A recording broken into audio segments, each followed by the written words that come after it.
Welcome back, all you beautiful adventurers of the Orphan Guild, or all you beautiful adventurers wandering around out there who happen to find us here on the channel. I am your host, the D&D Orphan, back today with the first official episode of the Princes of the Apocalypse. I am so excited to bring this campaign to all of you wonderful people at home, and I'm excited to host it for all of these wonderful players who are joining me today. A few which you'll remember from my previous Monday campaign, The Fate of the World, which sadly did reach its conclusion with the entire TPK being its finale, but where one thing ends, another thing begins. Like the rise of a phoenix, we shall burst forth into flames. With that, we pick off exactly where we left Session 0, having met all of our wonderful characters, which, of course, if you would like to check out Session 0, check the playlist link that you'll find up in the corner at a certain point in this video. It has all of the episodes, including this one, which will go up once it's finally edited and uploaded. But other than that, please make sure to also, if you haven't already, tap that notification bell so you're alerted every single time we upload or go live here on the channel. You don't want to miss a single episode or adventure. Make sure to smash that sub button. Join the Orphan Guild if you haven't already. It helps us more than you could ever imagine. And, of course, tap that like button and leave a comment down below about your favorite part of today's episode, your favorite character, a funny moment, or just chat with us. We love to see you supporting us. Thank you so much. And with that, let us now introduce our lovely cast of adventurers. Starting with the most... Oh god, I'm gonna have to start thinking of new ones because I have new character names. Hold on. You're just gonna recycle. The most ingenious of tabaxis you'll ever meet. The one, the only, Imogen. I think ingenious is a bit hard of a compliment, but hello. They both start with an I. I'm not creative. I'm a Fae Baxi. I am an Illrigger with the subclass of Painkiller, and my background is Merchant. From there, we have the most zealot of all the Kalishtar you'll ever meet. The one, the only, Zephyr. Hi guys, I'm Zephyr. My race is Kalishtar.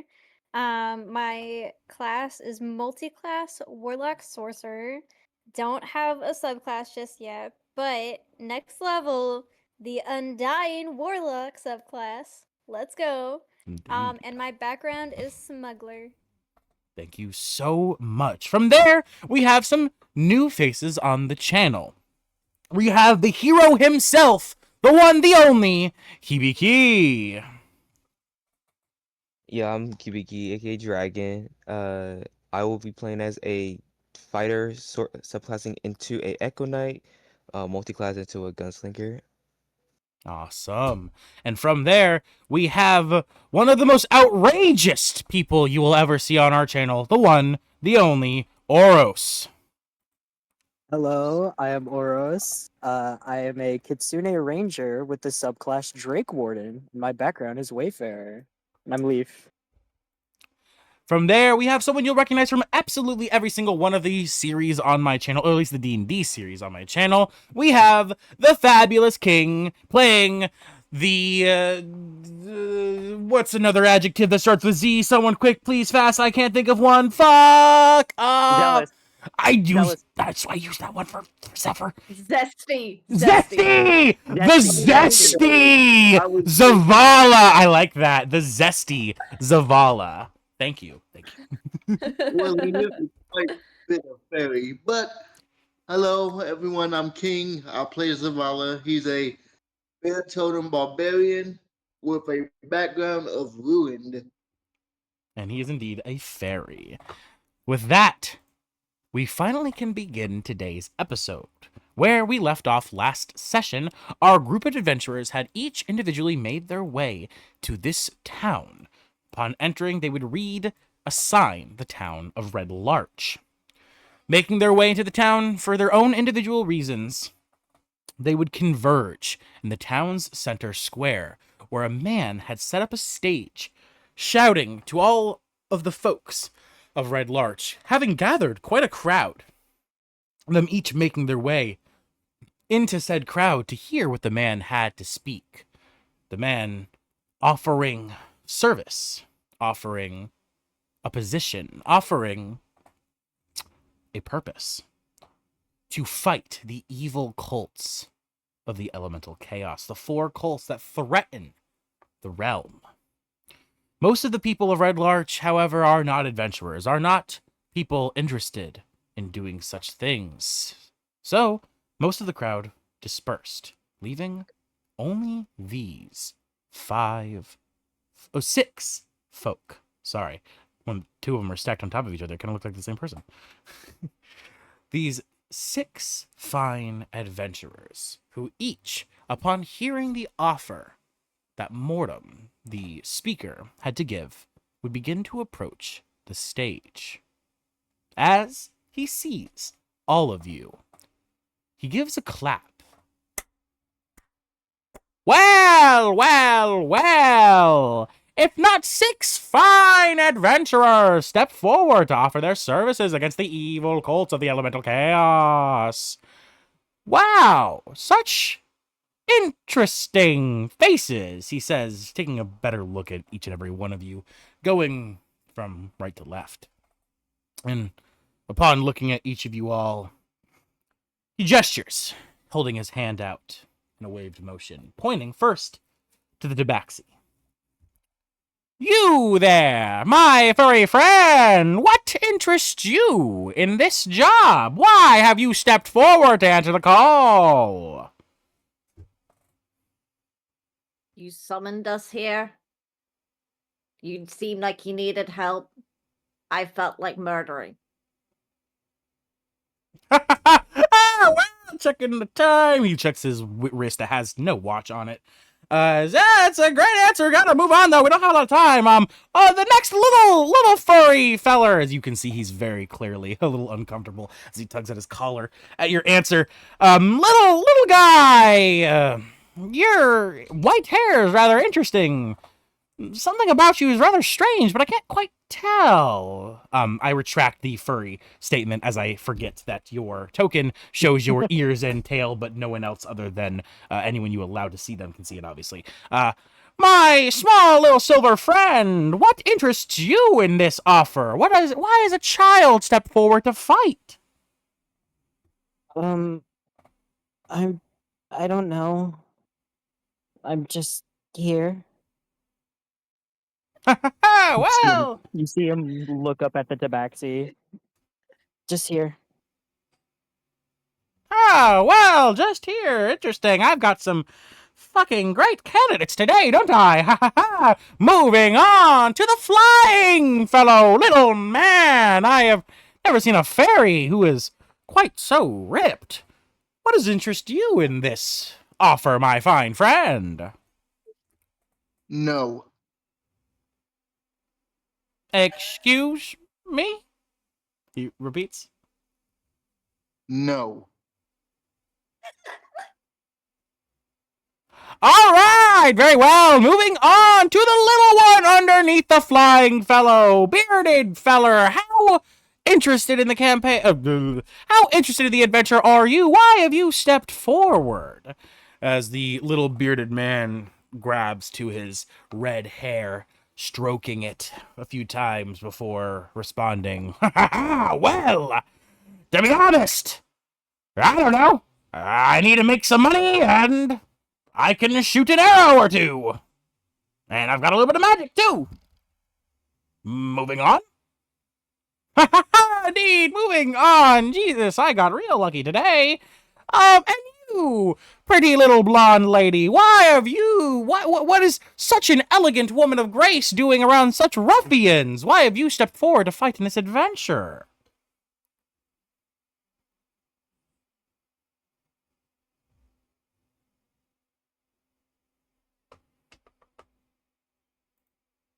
Oh. Sage's camera's off. I don't know if she's here or not. Oh, she spoke. Oh, did she? I spoke. Oh, I didn't hear Did you hear anything. what I said? I didn't hear shit. I Oh, think my shit. Discord cut out.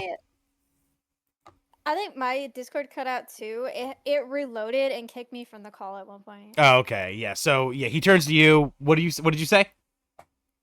I'm here to kill those who've wronged me. Finally, an answer that makes a little more sense. Everyone has a grudge against the cults. They are awful. Well, it's good to see at least a few of you have gotten with the program and understand what page we're on. Definitely not like no man. Anyway, moving on to the fine horned feller. What interests such a rugged-looking man as yourself to join this adventure to answer the call? First and foremost, to address the elephant in the room, why is there a child here? I have been wondering that a bit myself too, as he looks over to the child. No reason. Sure, the fact that he didn't question it makes him seem very desperate. I am, he says with the widest smile and eyes you've ever seen. Clearly just fake as day. You can see in his eyes there is infinite pain and suffering. He is tormented.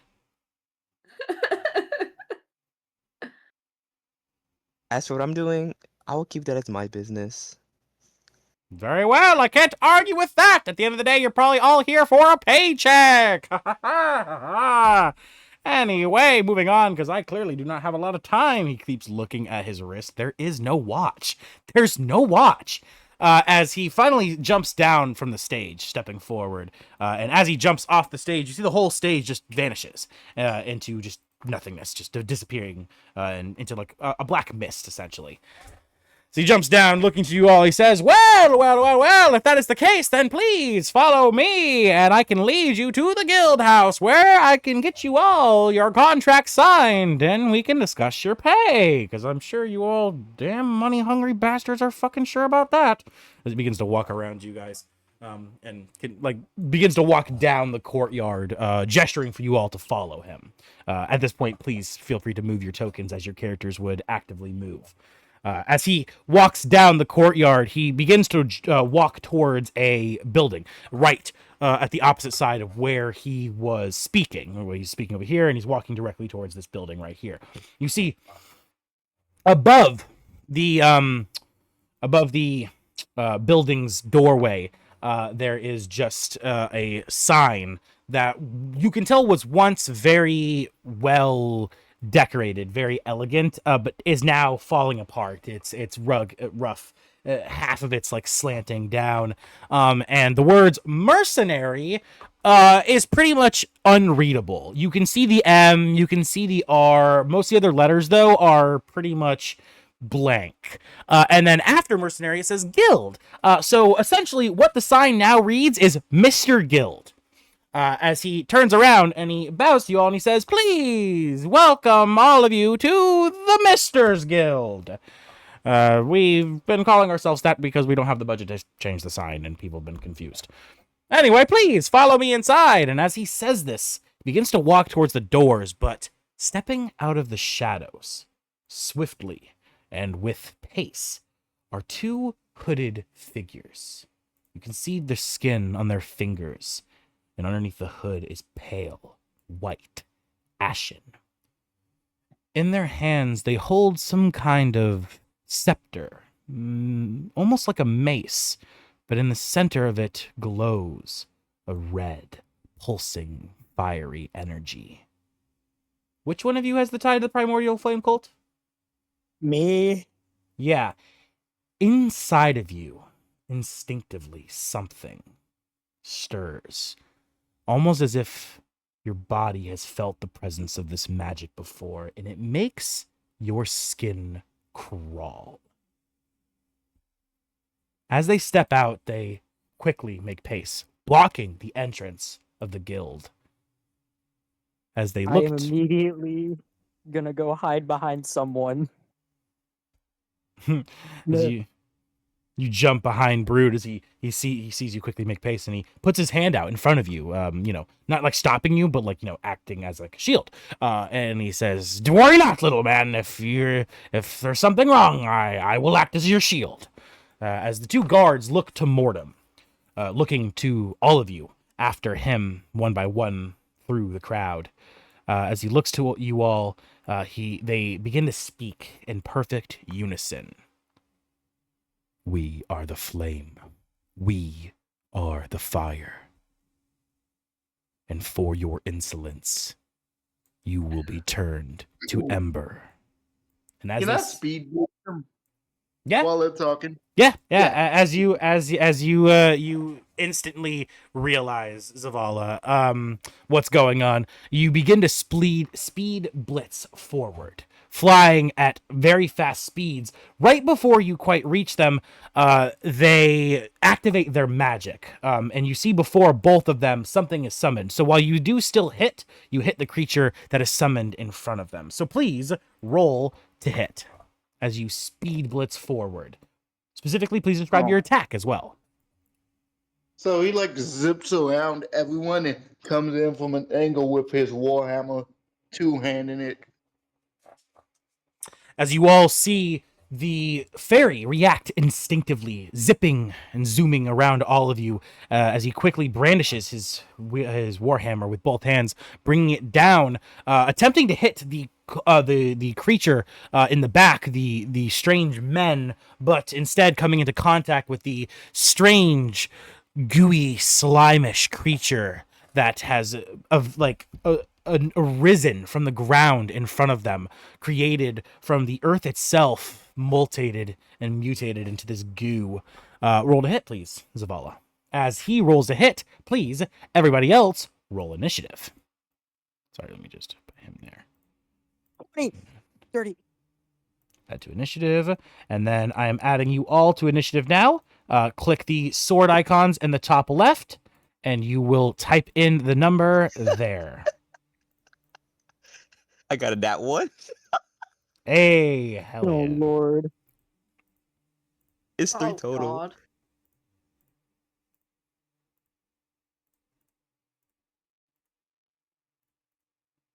That I is a rolled a 12 to hit. 5. I got a 5. I warned you guys. Also, should I Oh, roll no. initiative? Yes, roll your initiative after you roll your hit. What was the dice? What was the to hit roll? 12. 12? 12 to hit. 1 second. Let me pull up the stat block because I don't actually have that open yet, my friend. 1 second, my friend.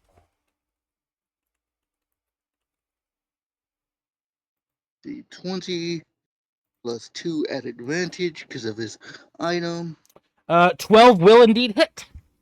As your hammer Yeah. comes down on its gooey, slimy body, you make contact as the hammer begins to erupt, spiraling and shocking its body, sending chunks of goo flying around. Please roll your damage. Okay. Also, I got a 14 on initiative. Okay. I will put that in for you. 14. All right, Imogen, you can click the sword icon in the top left bar, and it'll drop down to the initiative tracker, and you can click the 0 and type in your initiative there. 10 plus. Is that plus 7, I believe?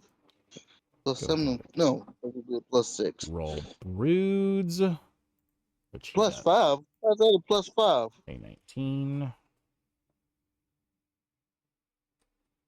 Quick question. Will my damage to be plus 5 or plus 6 for my damage modifier? Plus 6, right? What's your stats? Like what's your shit? Strength is 21. And D&D So Beyond is saying my modifier is plus 5. Should be plus 6, right? at 21 it's only a +5. Unless you have proficiency in the weapon, it would only be a +5. If you have 22, it makes your strength +6. Oh, right, because it's plus 2. Mhm. Plus 2, plus Yeah. 2. So currently your strength it is a +5. But once you get proficiency in that weapon, then you'll get to add your proficiency bonus too, and then you'll do good. Yeah. Yeah. But Okay. go ahead and roll that damage while I now go ahead and roll one of the jellies got a natural 20 on its initiative, which is a baller, but it still comes out to an 18 because of its fucking shit. Dexterity. That's Yeah. 7. 7 damage. Okay. Let me go ahead and put that in. 1 second. Let me put in the rest of these creatures' initiatives. All right, and now for the cultists. For rolling initiative, does it add our modifier automatically, or do we have to like? Yeah, so when you Like- click the dice, to roll, you'll scroll down a little bit and you'll see like a plus and minus icon with a dash between it. You'll click that, and that's where you'll add your modifiers and everything, and then it'll I did add on it for you. D&D Beyond. It added it automatically on D&D Oh yeah, Beyond. no, please, Hibiki, roll in Owlbear, because Okay. it's for the recording and everything. Don't worry about it. I'll let it go for this one. I won't make you re-roll your initiative. But for future reference for attacks and everything else, please roll in Owlbear. Okay, perfect. I'll do that. No problem. Okay, because I rolled a 14, and then I added the +1 for my. Yeah, you don't actually have to do the plus and minusing. Like, you can just add it by mind if you want to. It's not that big a deal. But you will add your modifier for your whatever your initiative modifier is to your roll. Mm-hmm. Okay, just wanted to make sure. All right, perfect. With that, I've got both of the stat sheets open that I need to have open. You said you did 7 damage, right, Zala?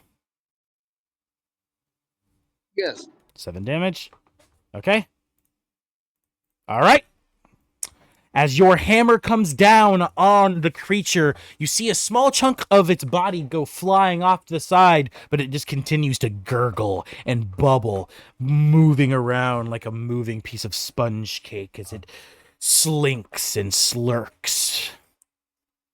Does that end your I turn? don't suppose that. Do I have time for my bonus action? Yes, you are. You have a regular turn currently. I gave you a surprise round. I would like to urge. All right. And as your hammer comes down on him, you begin to huff, to puff. Your eyes begin to fill with anger and rage as the gem on your forehead begins to glow with an ambient color of hatred and fire. As your body begins to crack, your bones begin to creak, your skin begins to stretch, your muscles pulsing, ripping as you grow taller and taller until your wings begin to morph, sharpening like daggers as you enter your rage. For everyone else, you see the tiny 6-inch tall fairy go from being 6 inches to 10 feet.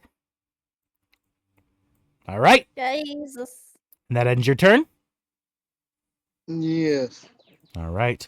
And with that, we begin combat. Oros, you have the highest initiative. Please start us off. So, would I be able to shoot one of the enemies from where I'm at? Or- Yes, you simply, you use 5 feet movement to go around Brood. You shoot, use 5 feet movement to go Yeah. back to where you are. All right, so I'm gonna use some movement to kind of like get over to here. Okay.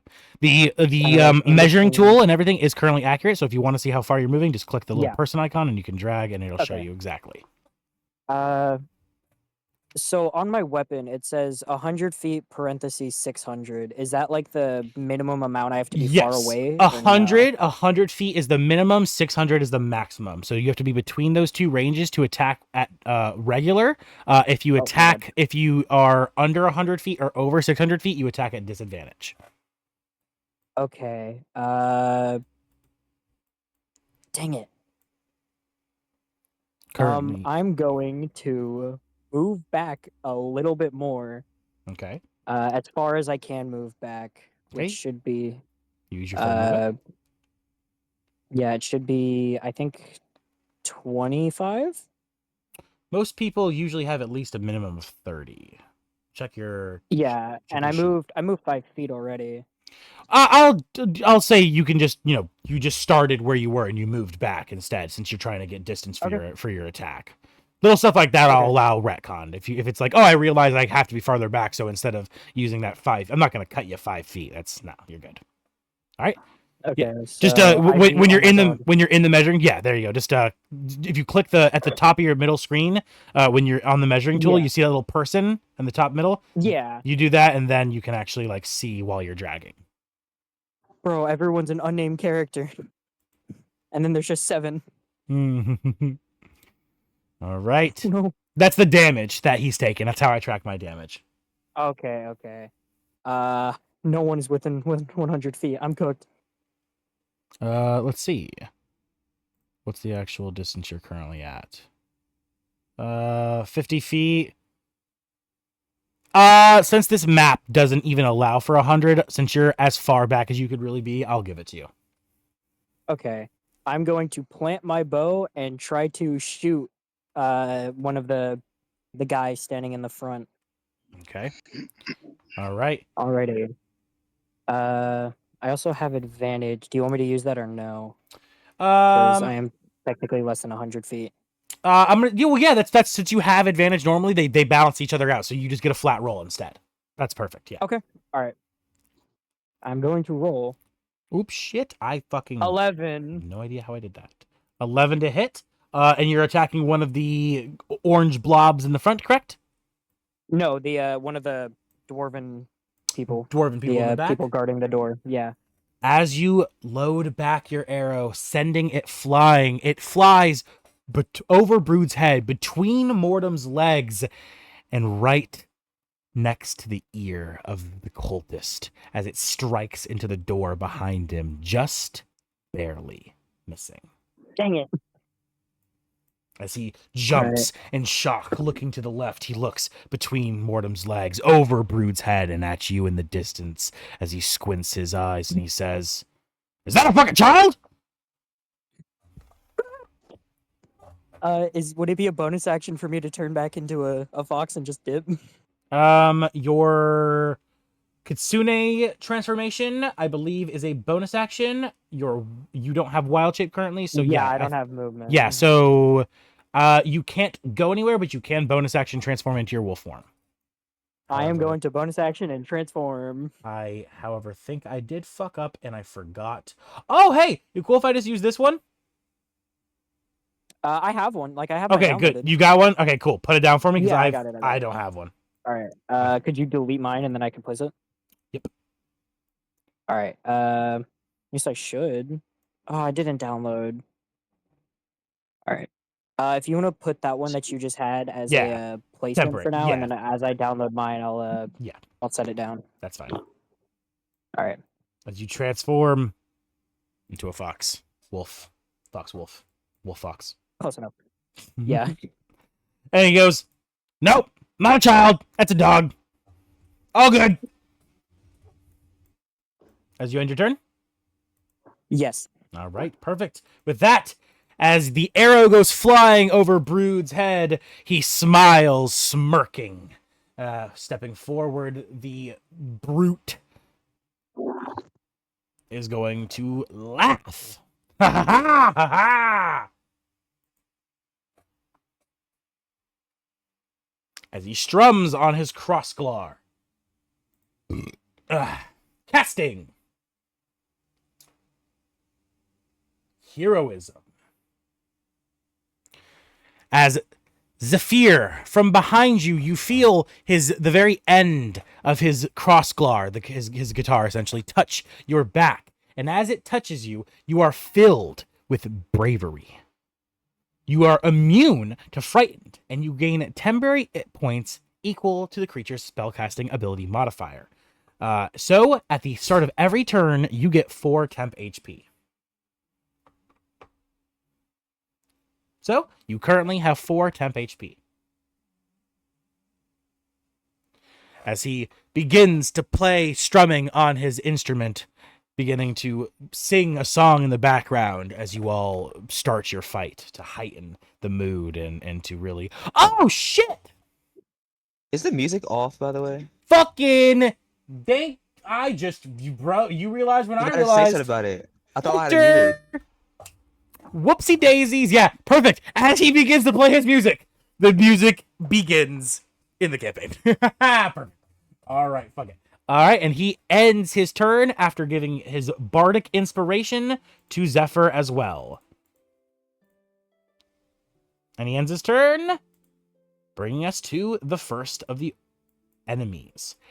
As the jelly that you striked, Zavala, begins to gurgle, bubble, fester, looking to you.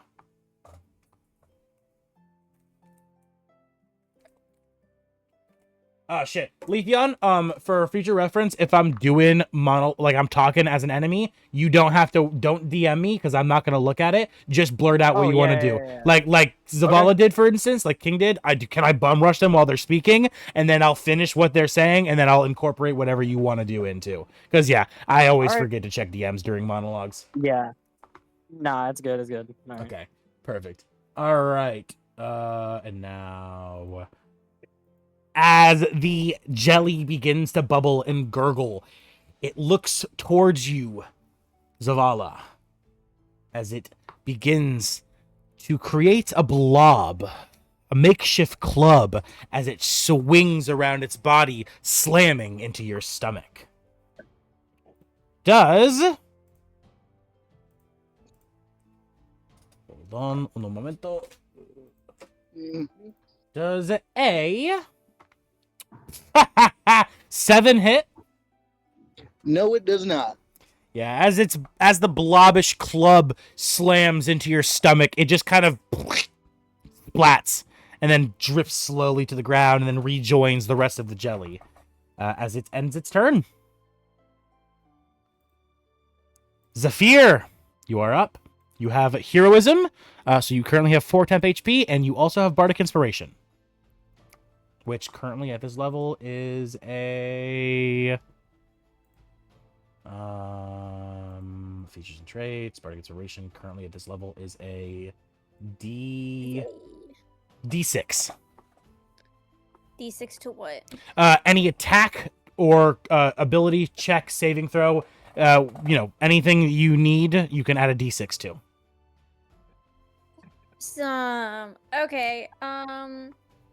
Once Brood kind of taps her on the back, Zephyr is kind of gonna look at him, give him like a slight, like side eye.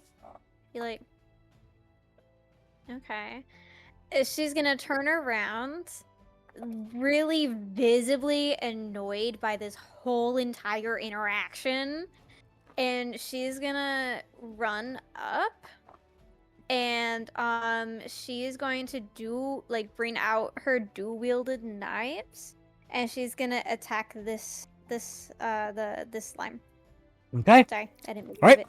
So first, with your regular action, go ahead and roll to hit.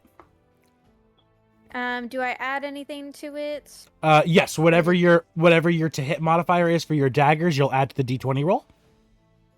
To hit modifier. Do. It says it next to the weapon. It's the hit / DC yes. one. Yeah. You'll add that to Plus your 3. D20 roll. Perfect. Plus 3. Okay. 1, 2, 3. Do I have to do it twice or just once? Because I'm Once. trying to attack with both. Yes, once for your regular action, and then as a bonus action, you'll roll again. And then on your damage, you just roll your regular damage die. You don't get to add the number to your damage. Okay. Yep. Yeah, because that's how you dual wield in D&D. For any DMs who don't understand the concept, it's rather simple. As an action, you attack normally, and then as a bonus action, you attack again, but you don't add your proficiency to your damage. That's it. You don't need a feat. Anyway, what was the roll to hit?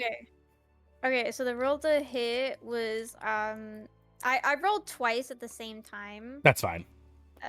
So one of them was 20 and then the other one was 12. Okay, both will hit. So go ahead and roll both of your you'll roll your damage die 2 times, and then add your, it says 1d10 plus something. You'll add that plus only 1 time because your bonus action bonus attack doesn't get that plus. Wait, Okay, was one so- of them a 20? I'm gonna roll. It was was that a natural 20 or a dirty 20? Is a dirty 20. Dirty 20. That's what I thought. Yeah. Otherwise, she would have been Okay. hyped as shit. Yeah, if it was a natural. Yeah, you would have been hyped. Yeah. Plus, y'all would have got your first experience with my homebrew natural 20 system too, which is gonna be fun when you guys get to Okay. interact with that. All right, so go ahead and roll your damage. And then, can I add the 1d6 to it from your bardic inspiration? That cannot be added. Oh, can it actually be added? Yes, you can add that to damage too. Yes, you can. Awesome. Can All you? right, so Yes, you can. Yeah, I forgot. It's not no one really does it because usually the D6 for damage isn't worth it. But yeah, for early levels, it is. Sure, all right, yeah. I got 8 damage. And then it says on your damage dice, it says 1d something plus something. What is it? What's the plus? Or did you already add that? I already added it. Perfect. So it was 1d4 plus 1. Okay, So perfect. I rolled 2 d4s, a d6, and then I added the plus 1. All right, for 8 total damage. As you swing your daggers, Zephyr, one slices through, causing a ripple through its slimy, gooey body. And then you quickly continue with the second slash, hitting it in the same exact position as you see the cut deepens. But as the goo begins to jiggle and morph, as you pull your daggers back, you see the cut begins to seal. But it does still take damage. Just, here we go. All right. And with that, does that end your turn? Did you see the DM I sent you? 1 second. Let me check that right now.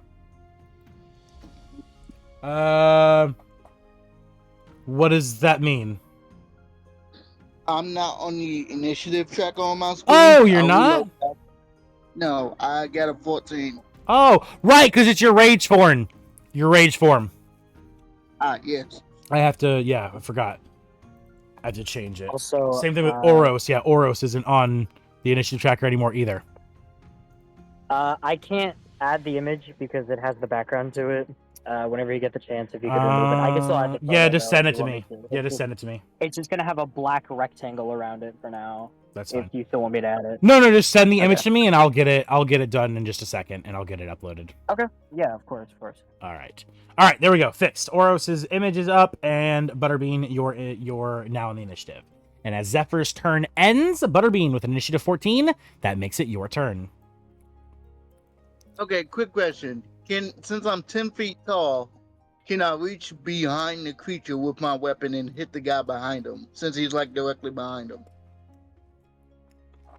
No, because the reason why not is the specific way to get a 10 feet reach is by being a Goliath, and I'm giving you a 10 feet growth as a fun flavor thing, not to be used to gain an effect from a different species. Understand?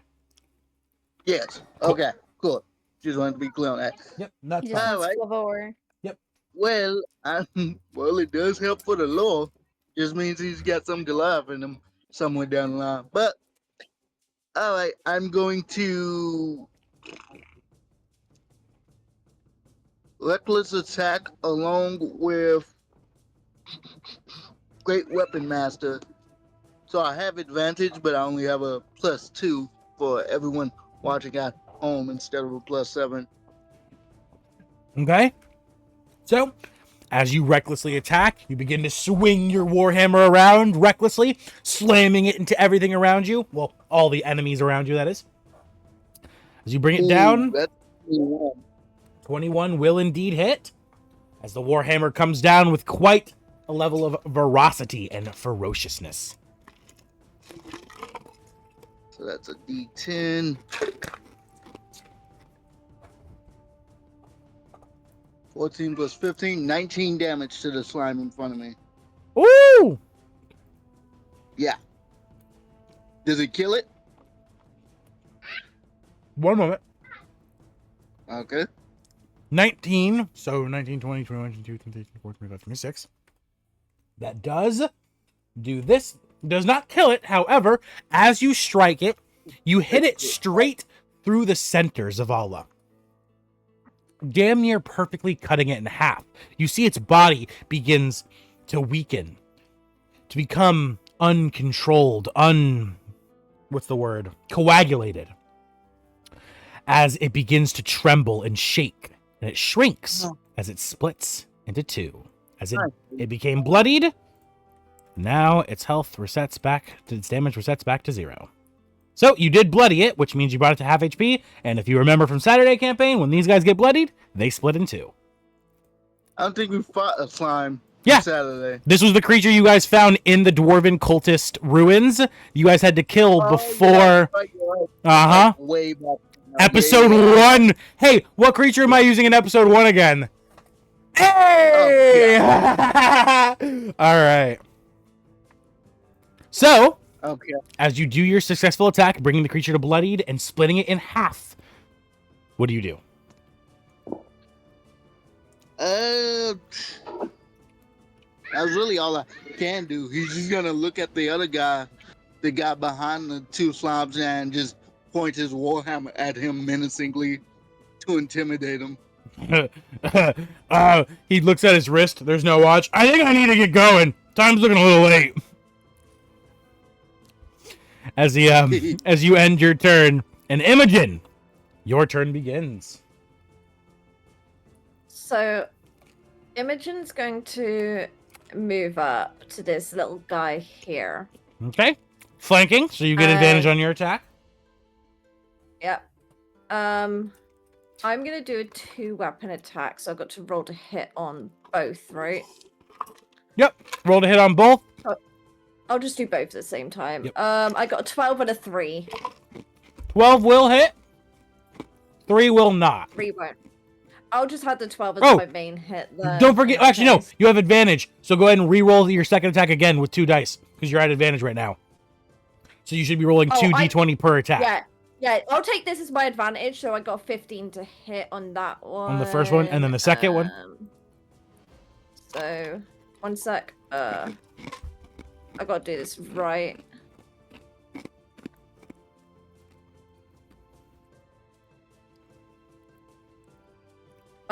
This time I got 11 to hit. That will hit as well. Okay, so both attacks hit. Cool. I'm gonna roll for damage. You'll roll 2 of your damage dice, and you'll only add your damage modifier 1 time. I technically roll 3. Class feature or something? It's my weapon. My weapon has an extra D10 of poison. Okay, so yeah, you'll do 1 of that D10, 2 of your regular damage, and then you'll add your modifier 1 time.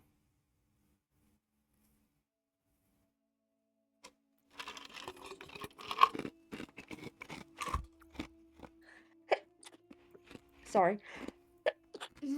Ugh. Bless you. Bless you. Okay, so this first attack is a 12 to hit, then the second is an 8. Okay, 12 and 8, and then So that's a total of 20. and that's all your damage, including your modifier and everything. Uh-huh. Okay, so 12 and 8. That's a total of 20. Describe the kill. So Imogen brought both her swords up and almost crossed her hands over, slicing this little gelatin creature in 2 places at once. And as the sword, her rapiers strike the ground, the creature just melts and is nothing but a pile of goo. Indeed. And if anyone knows my channel, they know how much I love pile of goo! Hey, I love that fucking first kill of the game, and you turn a creature to pile of goo when I do that to my enemies all the time. Yeah, she just like shakes like the goo of her swords and like just like it's like gets it all off. Then prepares looking at the second one. And that is the end of her turn.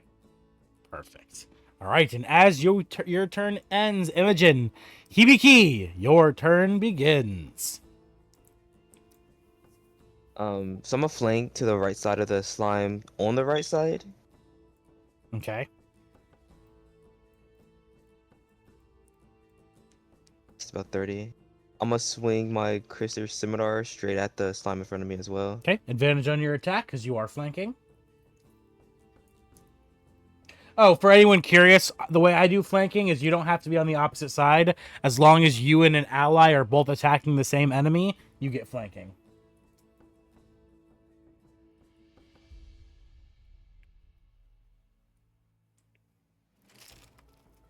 That is Nat crazy. 20? I knew it. God damn it. That's fucking wild. All right, well, we get our first nat 20 of the night. And Hibiki, From 1 to 20. Hibiki, I will give you the pleasure and honor of being the first person of this campaign to hold the golden dice. For anyone wondering, the golden dice is a d20 that only activates when you roll a natural 20 and only activates for the person holding the golden dice for that session. Every session, at the end of the session, the person holding the golden dice must choose a new person to give the dice to, and once every person has held the dice once, it starts over, and it will go again. Hibiki, as the first holder of the golden dice, it now begins to glow. Would you like to use it? I will not use it. You would not like to? Now be warned, Yeah, 'cause- if you don't roll another natural 20, you won't get to use it this session. You will have to pass it on either way. Okay, so I have to use it only after you did a nat 20? Yes, you can only use it after Okay. a nat 20 is rolled. Correct. Okay, no, I thought I'll hold on to it. I'll use it then. You'll I use thought it then? I'll hold on to it. Perfect. All right. Yep. So if you're going to go ahead and use if you're going to use the golden dice, what the golden dice is when you roll a natural 20, instead of doing 2 times damage, roll another d20, please. Okay, 4 damage. Go ahead and roll. Yeah. I rolled 3 d20s then Just because of radiant damage. No, just roll one. No, just roll me 1d20 right now. 'Cause you're just rolling the golden dice, dude. So just roll 1d20. 1d20 for me right now. 5. Oof. You do 5 times damage on this attack. 5 times that's your okay. dice and modifier. As you roll the golden dice, the 5 illuminates. Your damage is multiplied by 5 times as the dice turns to a piece of stone. Hibiki, please choose now who will hold the dice for the next session. Who do I trust to get another d20? Actually, Not I'll go me. down the list. No, I was about to say, Xenia, you're down the list, so I'm passing to you, actually. No, I never roll d20s, man. Let's test it. Okay? All right. Xenia, please write down in your notes, as of next session, you will hold the golden dice.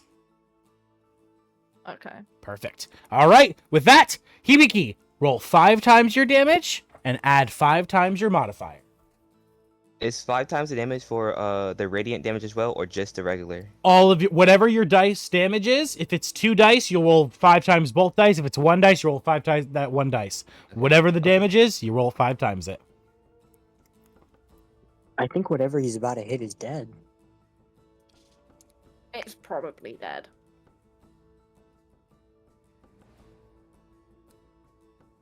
So 1d6. And then what I'm else? just curious. What else do you roll, Hibiki?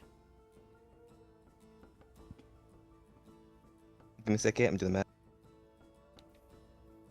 I roll radiant damage and regular damage. Okay. What's the radiant dice? Radiant dice is 1d8. 1d8. Okay, go ahead and roll that now. So wouldn't that be 5d8? He's gonna just multiply the numbers rather than rolling all the dice. Oh, okay. Yeah. There's no fucking way.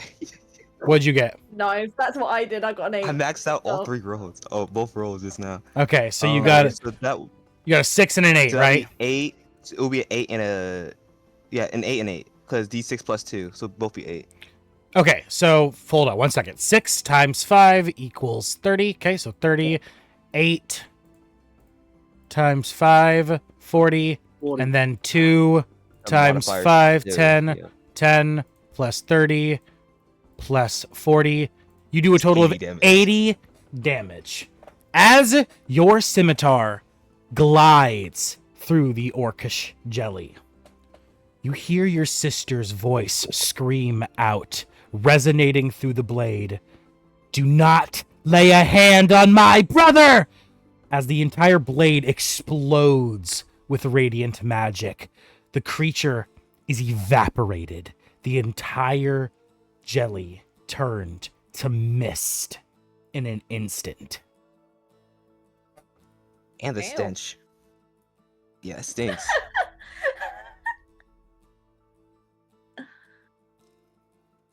Dude, did someone just body burp? Did that end your turn? That indeed does end my turn. Savir's just gonna like, "Ugh, what did you do?"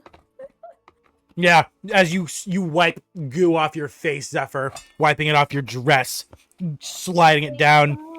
Mortem is doing the same thing, wiping goo off his eyes and his mouth, his beard. Got a little carried away. Just a little, And as you end your It'll turn, be fine. says you. as you end your turn, the tiny little pulsing jelly, it looks around, it looks at all of you. It looks back at its masters.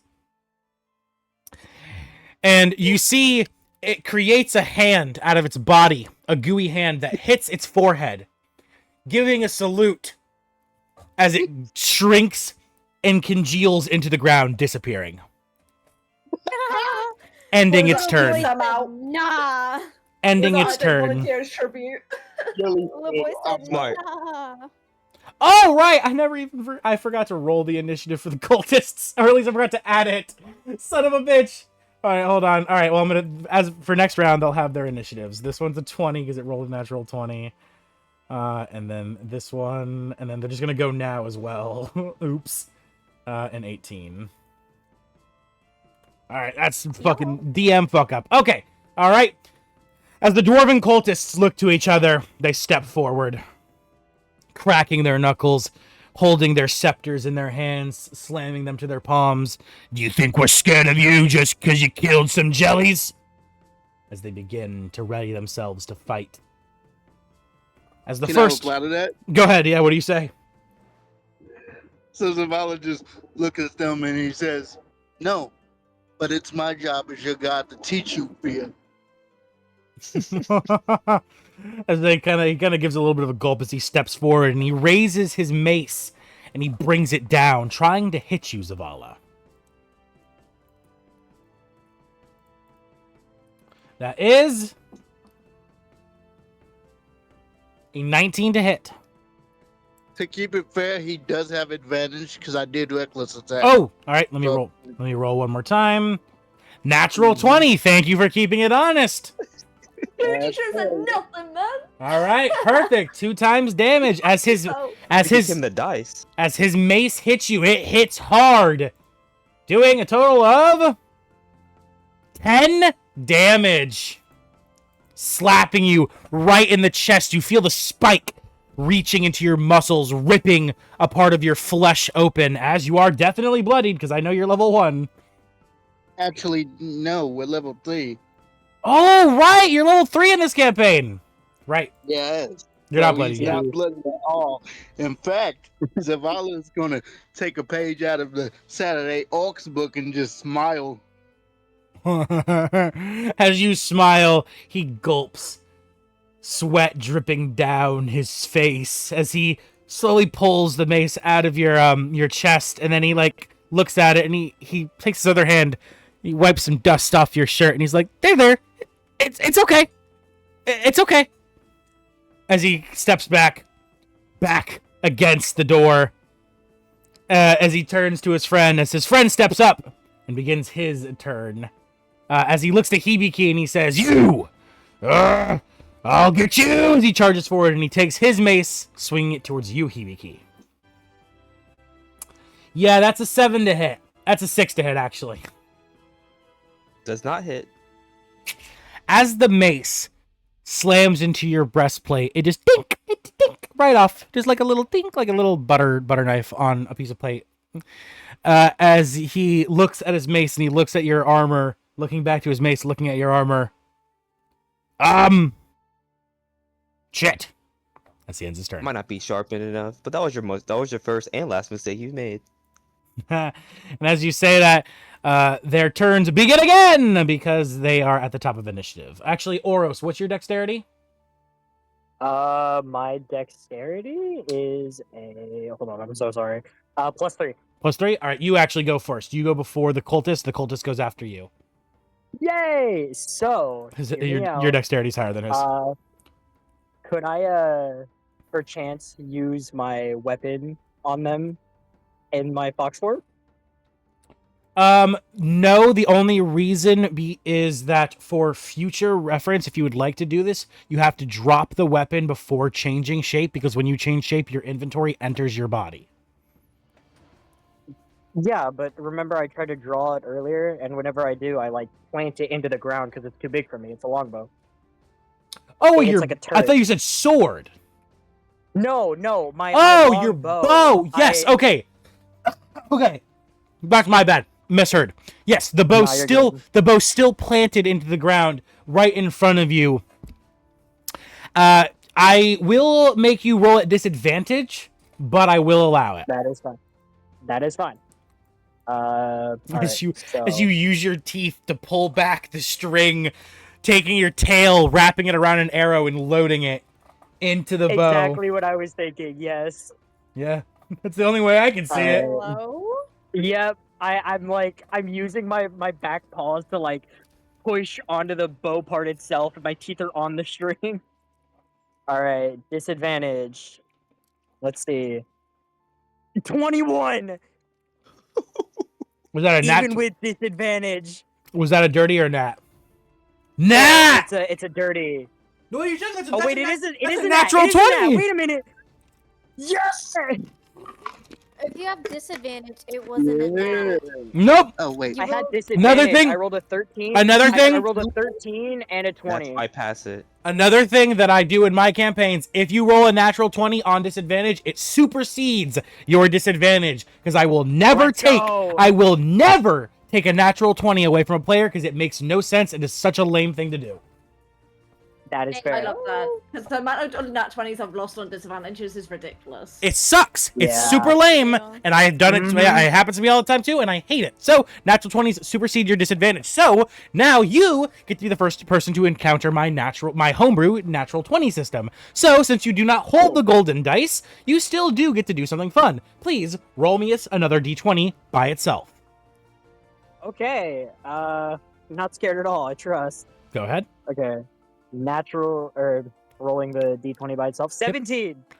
Awesome! So, the way natural 20s work in my campaign for all you players and all the people watching at home, when you roll a natural 20, you will roll a second d20. If you roll a 1 to a 10, you will do your normal 2 times damage, including 2 times your modifier. I will not take away the base damage of a natural 20. However, if you roll a 11 to a 19, you roll 3 times damage, and if you roll a second natural 20, you roll 4 times damage, meaning, Oros, Ooh. you roll 3 times damage and 3 times your modifier. Oh. So if I have a +4 modifier, it would be No, 1d8 Be times 12. oh, yes, yeah. Yeah, 1d8, Oh. 1d8, and then... What's your normal damage? Sorry, my brain just buffered. It's my normal damage is 1d8 +4. Plus 4, so you'll do 3d8 plus 12. Okay. Yep, 3d8 plus 3d8 12. plus 12. Okay. Correct. As you Okay. pull back the bowstring, your claws dig into the stone beneath you, pulling back with all of your physical might. The bowstring damn near snaps. As it releases, you hear the whistling scream of a roaring dragon as the arrow flies careening through the air at your target. 27 damage, and I'm aiming for the goblin or the dwarf that's right in front of Zephyr. Okay, right here. As Yeah. the arrow flies, it whizzes past Brood, past Zephyr, right between Zephyr and Mortem, and it strikes him in the skull, his entire head popping like a grape, as his body drops limp to the ground, falling to his knees before collapsing onto his chest. The scepter spearing him through the body. As his body lies limp, you see on the end of his scepter, sticking out of his back, is his spinal cord. I'm just going to like make like the fox noises, like the howling, and I'm just gonna wag my tail and just stare at everyone. Zephyr's gonna look back as she sees this happen and like feels the arrow whiz by, taking off like a few strands of her hair. She's gonna look back and be like, "A fucking fox did that? Christ, what the fuck?" You just see the fox wagging its tail happily, just staring at you. I retract that child statement. And Revoke that child statement right now. as you end your turn, Oros, the only remaining enemy begins his. As he looks to you all and he says, this was just a misunderstanding, right? We can talk this out, can't we? As he looks to you all, awaiting an answer. No. I want to do something for flavor's sake. Go ahead. I want to use my cantrip message to speak in his head while also speaking aloud. Go ahead. And I'm just gonna look at him, and my eyes are going to start like glowing very green as I say this.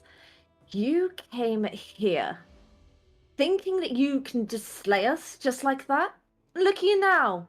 Your pawns are gone, your friend is gone. Just you. And you think you can just talk your way out of it? You will not leave this area until it is your corpse being carried away. When you asked him, do you think you can just talk your way out of this before you continued speaking, you would have heard him respond, yes? As he would have then fall dead silent again as you continued, as his eyes just continue to widen, and he moves on from you, looking to the big guy. As he looks at the big guy and doesn't even bother, continuing moving on to Mortem. Can I grab him as he looks at me? Can I grab him by the throat? No, because it is still his turn. Oh. Just he's just, I'm just looking for roleplay, verbal roleplay. Yeah. Yeah, Okay. but like I said, he looks at you and he doesn't even bother. He keeps moving. He keeps his eyes on it going as he looks to Mortem, and he once again he knows Mortem ain't gonna cut him no slack. So he moves on to Zephyr. As he looks to Zephyr and he says, "Ah, yes, pretty lady, you must have some sensibility. You've got me cornered. It would be dishonorable to end my life here like this.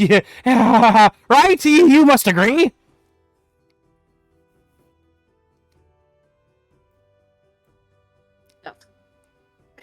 He looks at.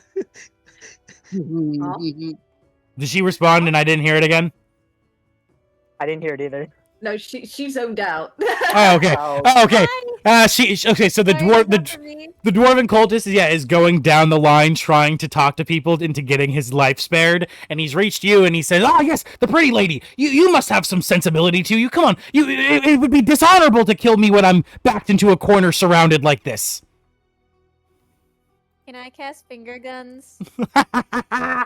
My God, you and Zavala both. You put your finger gun up, ready to cast it, but it will have to wait till you're actually turned to cast the spell. But I do allow you to prepare it as his eyes widen more, and he like gulps, and he looks to Hibiki, and he's like, "No, you're not gonna spare me either, are you?" My sister was so no sympathy, so you shall not be either. Can I Well- just yell from the back, spare him? No, because you're a fox, so you yell out from the back in fox, spare him, but everyone else just hears.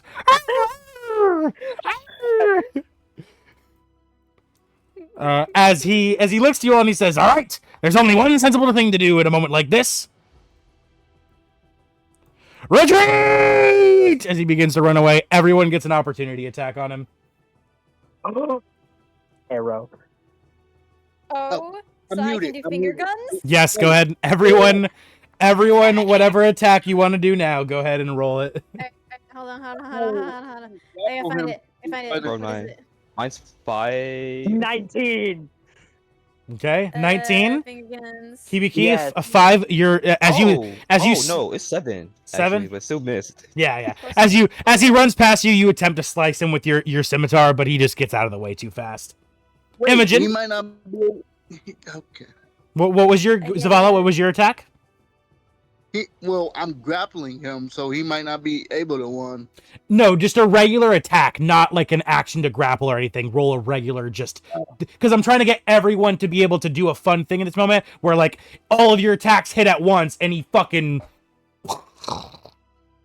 Oh, I wanted to I interrogate got a him. 12 to hit with my finger guns. I 12 got to hit. 22 to hit. 22, 22, 12, Oh, 19. Oh, no, I'm meant to be here. I have a feline agility, which means I move at like double speed, so technically I can catch up to him and hit him. Oh, no, he's not actually gonna make it here. No, this is just to represent him running away. By the time he gets to here, your attack has hit, Zavala's attack has hit, Zephyr's attack has hit, Oros's attack has hit. The only one who didn't hit was Hibiki, and Brood didn't bother to roll an attack. Yeah, that's a 15.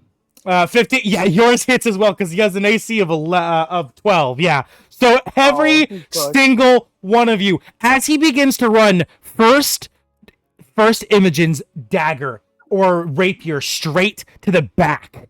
Ah! As he screams out, continuing to try to run forward. Next, Zavala's warhammer right to his leg, crushing it like a piece of paper as he falls, trying to crawl forward. Then Zephyr's finger gun straight to the back as he begins to continue crawling with only one arm, and then careening through the air, flying with light speed, comes an arrow as it strikes him through the side, ripping through his ribs, and you see flying out the other side of his body, impaling into the wall of the guild building you were all heading to, is his spine attached to his skull. As you see the body of the dwarven cultist look like a sack of empty potatoes, bones ripped from his body like a flat pancake of flesh lying on the pavement. Mm-hmm.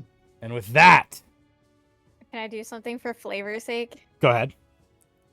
Okay, so once we kill both of them, their bodies haven't like dissolved or disintegrated or anything, right? They're just, No, they're just They're dead. just the jellies. The jellies are like, one of them's a pile of orange goo. The other one like went into the ground, but both of the actual bodies of the cultists are still just lying on the ground. Yeah. Okay, okay. Zephyr is going to walk up to each body. She's going to like close their eyes and stand over them, kind of cusp her hands together and just say, "May the darkness take your souls to the very depths of hell." And then she's gonna get up and be like, Oh, you do not just get up. You do not, as a follower of Vecna, you do not get to do something like that and there not be repercussions.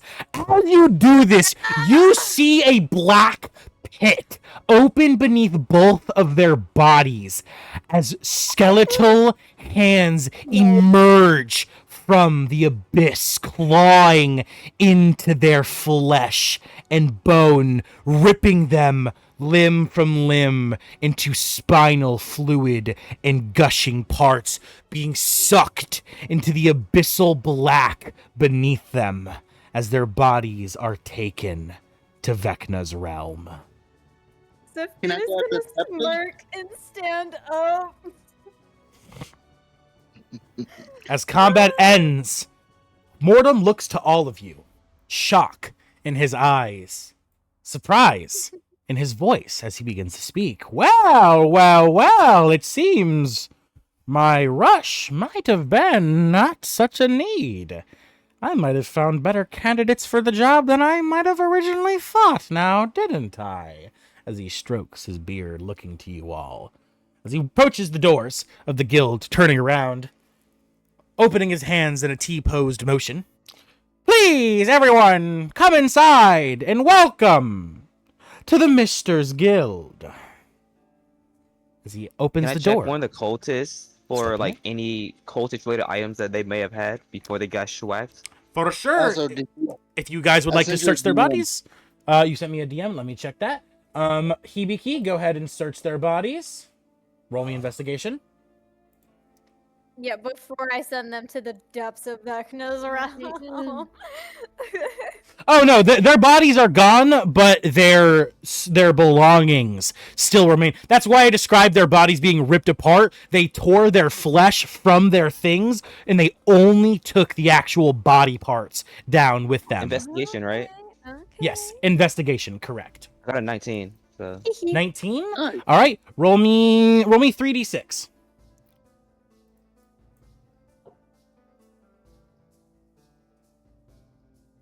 Hello? yeah, well, Did Oh, I yeah. was I heard? I heard you. I was rolling. Okay, it. Yeah, okay. I was I think rolling. I- Got 6 total.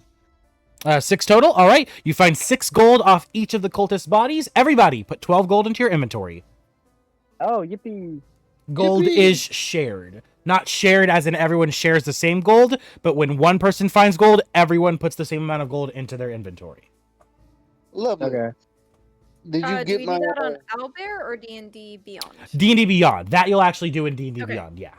All right, King, as you approach the two weapons lying on the ground, you pick them up and you gain 2 regular maces. Cool. What's the guy's name? Morton? Mortem, he is already in the building, as he let you. He left you guys to like look around and gather whatever you want to gather, and he told, "Please, at your leisure, enter inside." And then he went in the building and shut the door. Oh, Zavala will shrink down and then float towards the building with the 2 maces in his hands. And as he passes everyone, he just sort of bows timidly and he's like, I apologize for my outburst earlier. And as you begin to float towards the door, you open it up, twisting the handle and venturing inside. You close the door behind you. He could open the door? Yeah, of course. He's still Surprise. He just flies up and grabs the Also doorknob with answer. all of his might. dude. He's got a If he- 21 in strength, even in his base Like- form. Or into orbit if he grabbed it with Yeah. all his might. Yeah, even in his fairy form, he can pick up 3 tons. That's crazy. Yeah, Yeah. Can I turn back into my regular form, of course. walk back up to the group, and go like pick up one of the skulls that got pinned to the floor by my arrow? Yeah. You walk over to the wall where the spinal cord and skull are still just dangling from the arrow as you pull the arrow out of the wall and you gather a trophy. Add a skull and spinal bone trophy to your inventory. I just want to like stare at it for a moment and then just look back at everyone. Just, I told you not to kill him. You did it. You killed You him. killed one. You killed it yourself. Brood comes grumbling up. What do you mean, boy? You're the one who ended his life. Did I? I mean, that's your arrow, pinning his spine and skull to that wall, correct? I think so. I Then- think you Oh, go ahead, Zephyr. might have. Sorry, I think you might have memory loss. You turned into a fox, and then, as a fox, you killed him. Oh, right. I did. Ah, Thank you.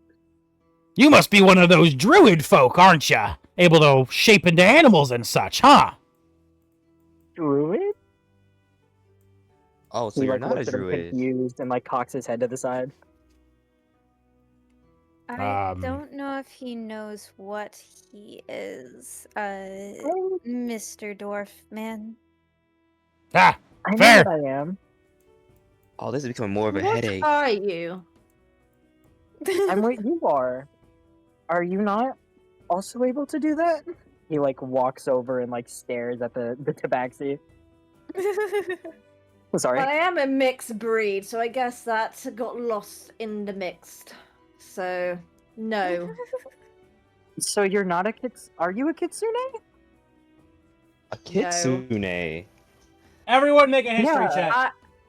I, from what you can see of me, I'm a tabaxi. Similar, but not the same. Nope. Oh. Hold on, before you say that, please, everyone present, make a history check. History Including check. me. No, you're the only one who Uh, obviously doesn't need to. Yippee! Just roll a d20 Dragon and got add a- one modifier. Also, I got an Okay. 18. Yo, what the I hell rolled are a these rolls 10. I'm getting? I mean, Plus I'm not one, there, but if 20. you want me to do this, Awesome. I'll No, do no, that. not use it. You're, I got a you're not out 9. there. You're not out here. Okay. Cool.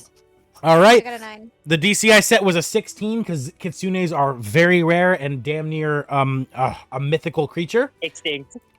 I got 18, so. Hibiki, you got an 18, right? Correct? All right, and then hold on, let me roll for Brood. Brood also knows.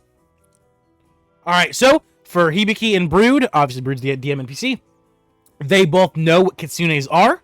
And with an 18 Hibiki, you don't know extensive history about kitsunes, but you know the myth, you know the lore, and you know what they are, at least what they're supposed to be.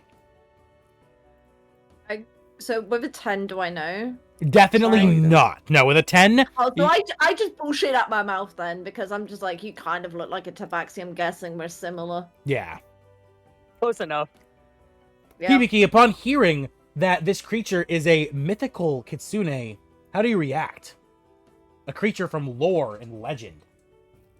I think this. I don't say it out loud, but we might have a rare find on our hands. This is getting interesting.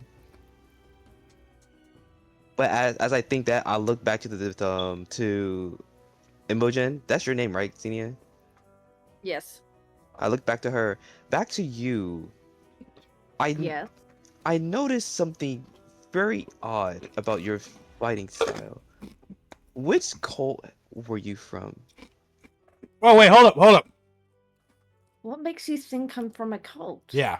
Hibiki, Reason. please keep in mind that speaking openly about being from the cult, that's a no-no. So be very careful about that, because you outing yourself as an ex-cult member will get you perma-banned from the city. Oh, really? Yes, they are hated. They are despised. They are the #1 enemy to the entire world currently. Oh, that's good to know. Yeah, so you Good to definitely know. you wouldn't outly expose someone as a cult member unless they were a bad person you were trying to obviously like expose, but like a potential teammate, and then obviously I'll think about that yourself. then. Yeah, yourself. I'll think that. I'll take about it and think it. Yeah, as you. 'Cause Yeah, poison. perfect. Yeah, thinking it to yourself, you look Imogen over, and for a brief moment in your mind, you wonder if she could be from one of the 4 cults, maybe even the same one you yourself hair from. And But- what? I'm sorry, because like he's like generally just staring me up and down right now, having these inner thoughts. Yeah, Imogen's gonna be very aware of this, and she's just gonna look at him going, "Any longer, and would you like a painting of me or something?" Don't flatter yourself too much. Well, you are the one staring at me. as you laugh, Hibiki, I assume you open the door. Yeah. Entering inside the building, as you chuckle, Imogen, you see him just walk inside, teasingly laughing at your comment. As he disappears like- inside the building. Yeah, at this point, I'll just shake my head and then also follow inside. Following inside, you also enter inside the Misters Guild. Zephyr, Brood, and Oros. The 3 of you standing outside. Oros looks to you. Not Zephyr, sorry. Brood looks to you, Oros. Jesus Christ. What was that? I don't know what that was. Man's trying. You're trying. As Don't worry. he looks to you, Okay. he smiles, and he says, "Ah, so Kitsune, huh? Never heard of that before." As he gives a smirk, and he gives you a wink. Please, Yeah. follow inside, boy. We've got much to discuss. Okay. Do I have the things that I was trying to collect earlier? Yeah, you grab the. Yeah. Before I go inside, I want to like look at Zephyr and just hand her a stick and just say, this is for you to hold on to, and then walk inside and give everyone else their stick. Zephyr is just gonna take the stick, look at him walking inside, look back at the stick. She's gonna like put it in her hair, and then she's just gonna follow you inside. As you all enter inside of the Misters Guild, we do a scene change and we take a quick break. With getting back into today's session, all of you enter into the Misters Guild. Following behind Mordem as you enter in to the closed doors, shutting them behind you, you all find a beautifully etched stone building, the floor made of elegant marble, etched in such a way that it leaves symbols and runes throughout the entirety of its canvas. Standing in the middle of a closed, tight hallway is Mordem, looking to all of you with a big, wide grin. As the door shuts behind you, he gives a bow as he humbly welcomes you all, officially, to the Misters Guild. As he steps to the side, he tells you all, please enter in. There's so many hot women. Hold on. As you all begin to walk, Dragon leading the group, Hibiki, you enter inside, walking through the narrow hallway into the large corridor, passing by a guard who looks you up and down and gives you a friendly wave as you walk past him.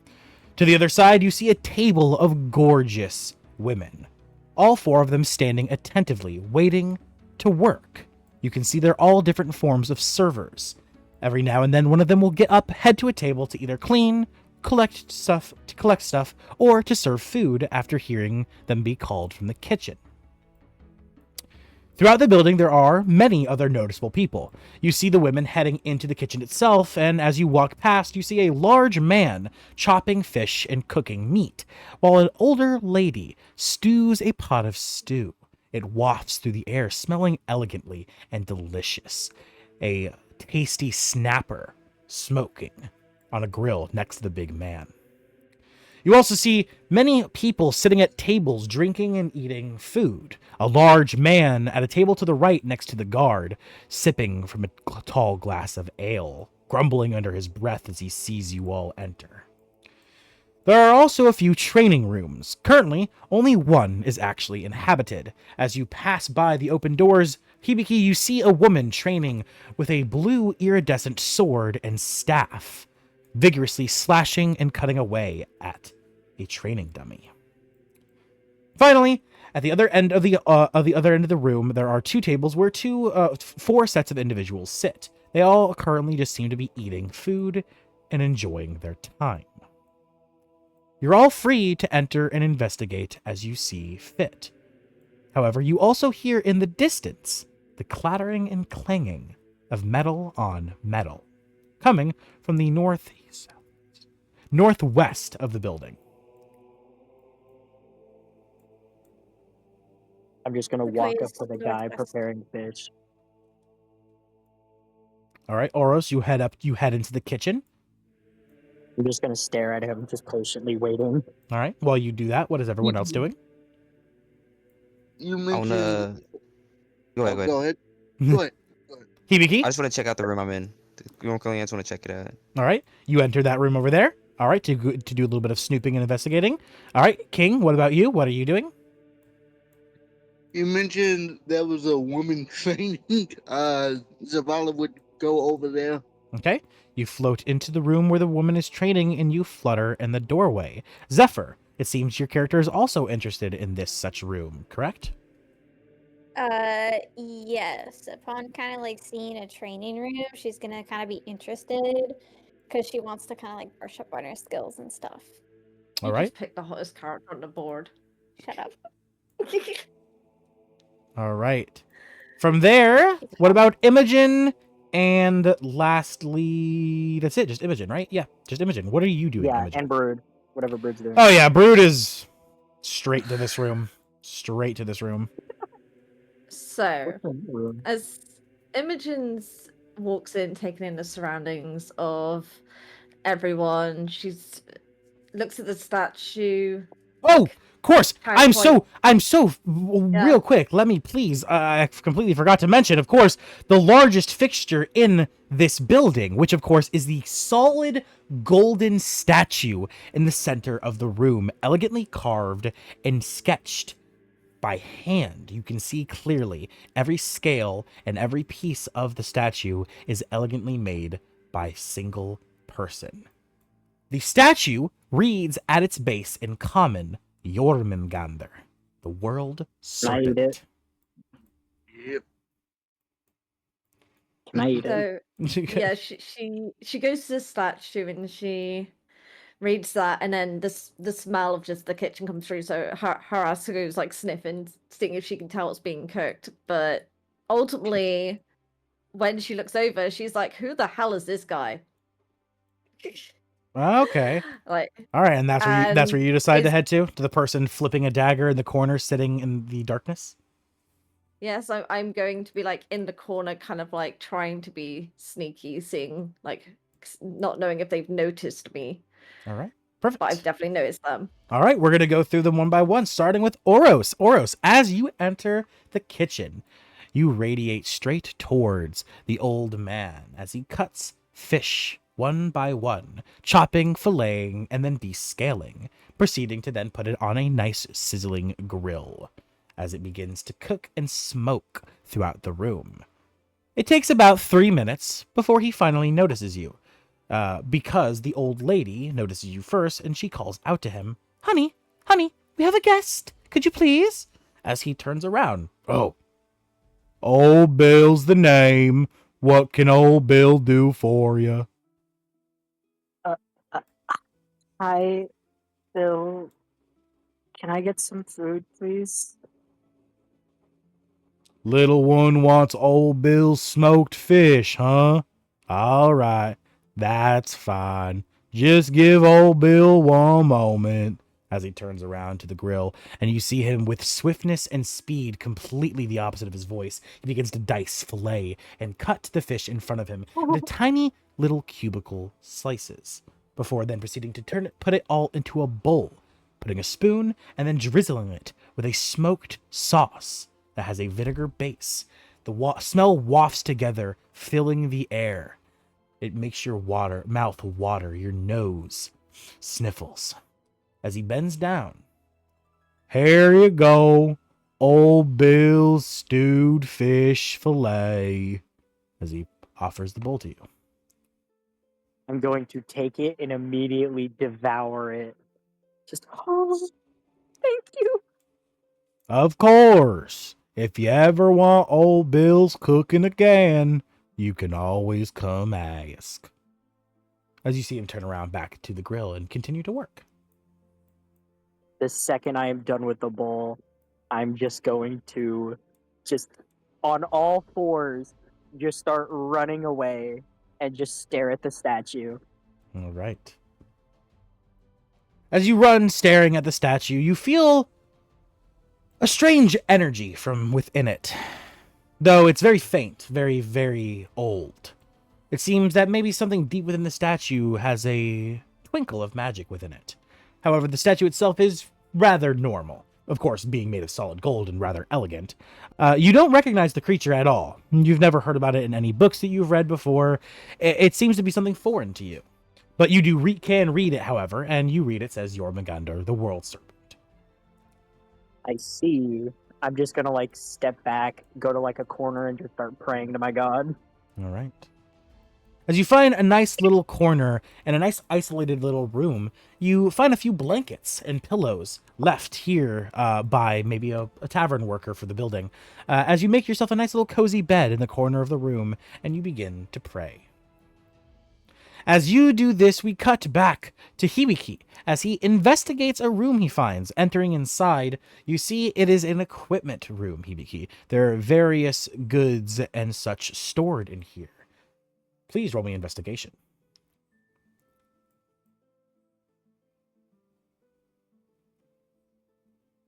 Do you Yeah. have a modifier for investigation? No, I do Mm-mm. not. I know. I Oh. assume not. Yeah, So no. it's just a 3. Yeah. Every time it's out of combat, it's always so low. Hibiki, you begin to look around, and on the surface level, you find absolutely nothing of value. You know, the room is just gear. There is old armor, old swords. Everything you have currently is of much better quality. And you fail to notice anything of significant value or interest. That is to say, except for a few cobwebs in the corners of the room where there's some spiders dancing. Dancing spiders? Yeah, dancing Yeah, I see spiders. it all now. I just casually leave the room. I just hear slight mumbling as I'm walking away. It's probably just Oris praying, but I pay no mind to it. You approach the world serpent statue in the center of the room as you lock eyes with its golden gaze, its mighty horns and teeth brazenly barred, ready as if it was actually about to snatch someone and bite them. But, of course, it is nothing but a still, non-moving statue. Would I know anything of Jormungandr? Roll me a history check. You didn't grow up as a hermit in the middle of a woods, so I would give you more of the ability to maybe know this, but it will take a still rather high history check. Well, how's a 19 for you? 19? Damn, your history is on point, Hibiki. Keep this up, and I might give you a feat where you get advantage on history checks for this.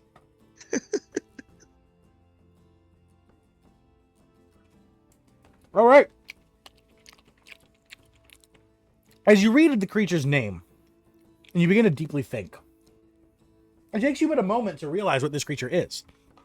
It is from the Northern Lands myths, where the land is cold as ice, and the people vary from being tiny to giant as Goliaths. They are all warriors, people of battle, and of triumph and victory. This creature is from their mythology. It's believed to be a creature that would one day kill one of the strongest gods within their mythology. And it's also a creature that slithers around the world tree's roots, living within the very thing that holds up the realms of the Northern Lands mythology. However, remembering the sketches and images you've seen of this creature, this statue looks much different. Normally, it is depicted as much more of a simplistic serpent, but this statue depicts it almost as if it's a lion bestial hybrid. It seems familiar, but I can't quite wrap my tongue around it. Wrap my tongue is crazy, by the way. Wrap my finger around it. As you walk up to it and you try to start licking it, but your tongue is nowhere near long. That'll end what I'm doing. What was that?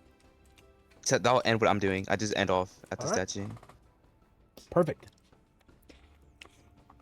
As you exit the original room you were investigating, you walked past Zephyr and Zavala, both of them interestedly investigating an open door. Zephyr not paying you any mind as you walk past. Zavala not even seeing you, of course. As the two of you watch this woman practicing with her blade and her spear, what do you two do? Oh, Zavala just straight up walks in the room and says, "Hello, excuse me." For reference, by the way, he does have the hood on his cloak up to hide the gem on his forehead for obvious reasons. Of course. Here's a, yeah, I just wanted to make that clear. Here's And-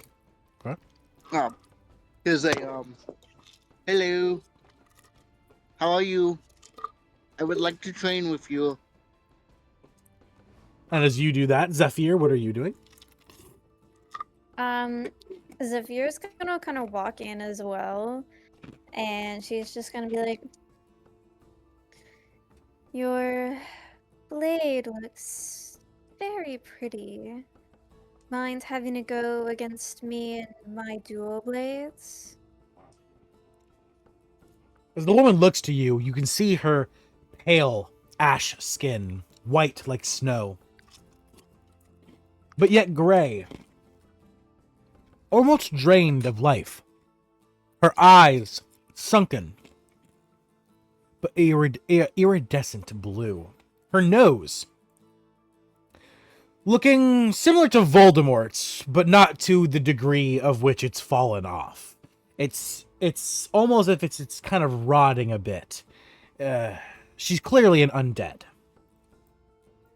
As she looks to you, stopping what she's doing, putting her spear to her side and sheathing her sword into its sheath. The blue iridescent color slowly dimming until it fades away entirely. As she looks to you both, and in your minds you hear her voice. "Hello. It is very pleasant to meet you both. And as for your question, fine maiden, I could not bring myself to wield a blade against one as fair as yourself."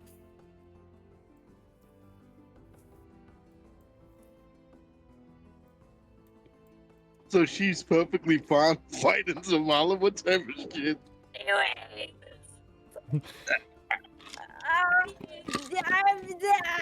Women He's are gagged. hot. Ugh, sorry. You said Anyways. yeah, what do you say? Sorry. Anyways, I just had a fangirl moment. I love hot women. Zephyr's gonna look at her and kind of be like, "There's no need to be afraid. I'm quite adept with daggers and swords. Been training since I was very young." And as she says that, she's just gonna quickly like pop out her daggers and get into a fighting stance. As You she see- does this, Zavala's just gonna look between them. Shall I step out, ladies? As you see a smirk grow across the undead woman's face as she steps back and she once again in your minds speaks, "No, little one, if you wish to spar, I have more than enough capability for the both of you," as she points the spear quickly at you, Zavala, as she grabs the sword from her sheath, wielding it, slowly pointing it towards Zephyr. It's so hot. Anyways, Very well. Zavala would shake his head and say, "I would like to spar with hand to hand. No weapon." Ah, I am very sorry, but as you can see, as she uses the sword to slowly caress her skin, her skin being visibly like as soon as the tiniest bit of pressure is applied, you see it splits open like nothing, like paper. Hand-to-hand combat is not where I shine, for my body is too frail.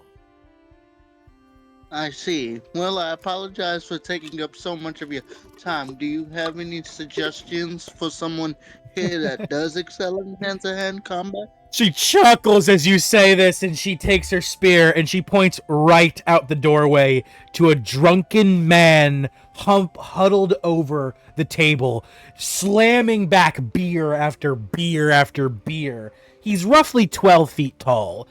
Looks like a goddamn wall of a human being. And she says in your mind, "That is Oda. Oda will be more than happy to oblige." I might not know a lot of things, but I know a drunken master when I see one. All right, have a good spar, little lady. Here, say to Zephyr as he floats out of the room and actually goes to investigate the statue he saw when he wandered in All right. before talking to Oda. All right. We'll continue with Zephyr. Zephyr, as Zavala flies past you and the woman begins to stop her chuckling, she looks back to you and she says, "So, shall we begin?" As she then puts her spear pointing towards the left and her sword pointing towards the right as she readies herself. Zephyr's just kind of gonna look at her. It just kind of like half smirk a little bit and just go, "Let's begin." And then they'll just like start training and dueling and shit. Yes.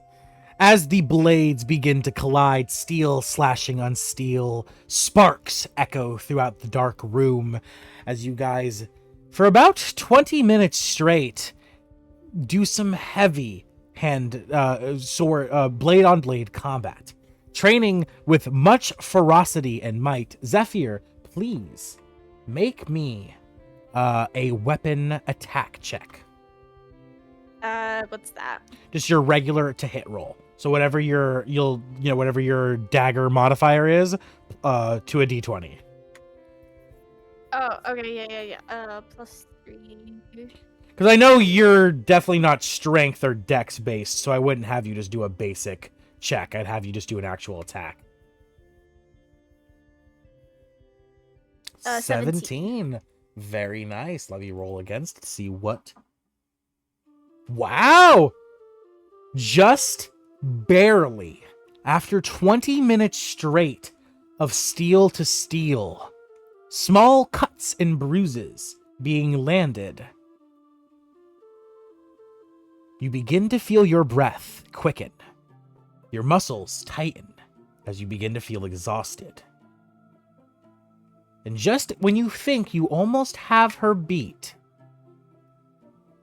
she makes a move. The shaft of her spear slamming into your side, and at the same time, the flat side of the sword slamming into your arm, pinning you perfectly in place as you collapsed to one knee. As she looks to you, panting heavily. And then in your mind you hear, "I am impressed. You almost beat me. You lost by 1 total point." She rolled an 18 to your 17. She's going through it. She's good. I'm fine, guys. It's something else. It's something okay. totally else. I know what it is. I don't think you're fine. Fine, guys. Two women are hot. And as you Panic is real. And as your cheeks blush, Zephyr, we cut back to Zavala. As Zavala begins to look at the statue. What do you float over next to Hibiki? What are you looking at? What are you investigating, Zavala? Well, given the fact that Zavala is the oldest in the party at this moment, not counting the multiverso spy / sort of Yeah. multiverso hobo we got in the form of Boo. Zavala would just sort of tap his tap his index finger to his chin and be like, Yarmungandr, and he'll see if he can recognize the name from any of the stories. roll history at advantage, yeah. You'll definitely get advantage on your check. Yep. Thank you. You already knew where I was going with it. Yeah, you got time on your history. You got time on your belt, so you got a little bit of advantage there. I'm gonna need it too, because my history is a -1. Yeah, Leafeon, to your question, when we start next session, after you all go to your bedrooms, when you exit your bedroom, we'll have a new image, okay? Okay, all right. Cool. We'll leave it for then, so that way it's a fun little thing to have. Zavala, you dumb bastard! You look at I've this. seen it too. You look at the It's statue. so close to being a 13 too. You look at the statue and you think to yourself, "You'll come back to it another time. I'll let you do another history check later. Right now, it evades you." Cool. I was gonna play that way as well. Thank you. So here go over to Oda then. Hey, look, listen! As you fly over to Oda, he grumbles. He slowly sits up from his slouch position. Huh? Oh no! Who are you, little fella? Hello. I would like to engage in combat with you. Okay, follow me. As he slowly stands up with no second thought or other words needed, as he pushes his chair in, drunkenly stumbling around, grabbing a second glass of beer before walking away, and then beginning to walk over here towards this doorway, walking inside, and then following into a second room. As you quickly follow behind him, flapping your wings, catching up with him, you see him down the first bottle as he walks through the first doorway, throwing the glass to the ground, shattering, and then the glass just disappears, as if it was never real. And then the second bottle slams it back, drinking the whole thing in a second, slamming it to the ground at his feet, and then once again the glass just disappearing, as if it was never real. Stepping into the middle of the room, he makes a loud groaning, exhausted sound as he cracks his knuckles, stretching his arms behind his back as he slouches forward a bit. As you see him fall asleep for a second, as he quickly snaps back to, looking up. Oh, right, we're fighting. All right, what are the rules? As you see him drunkenly stumbling around, looking at you. Zavala asks him, Would you like me to use my full capabilities, or shall I hold back? It depends. Do you want to wake up tomorrow in your bed sore? Or do you not want to wake up tomorrow?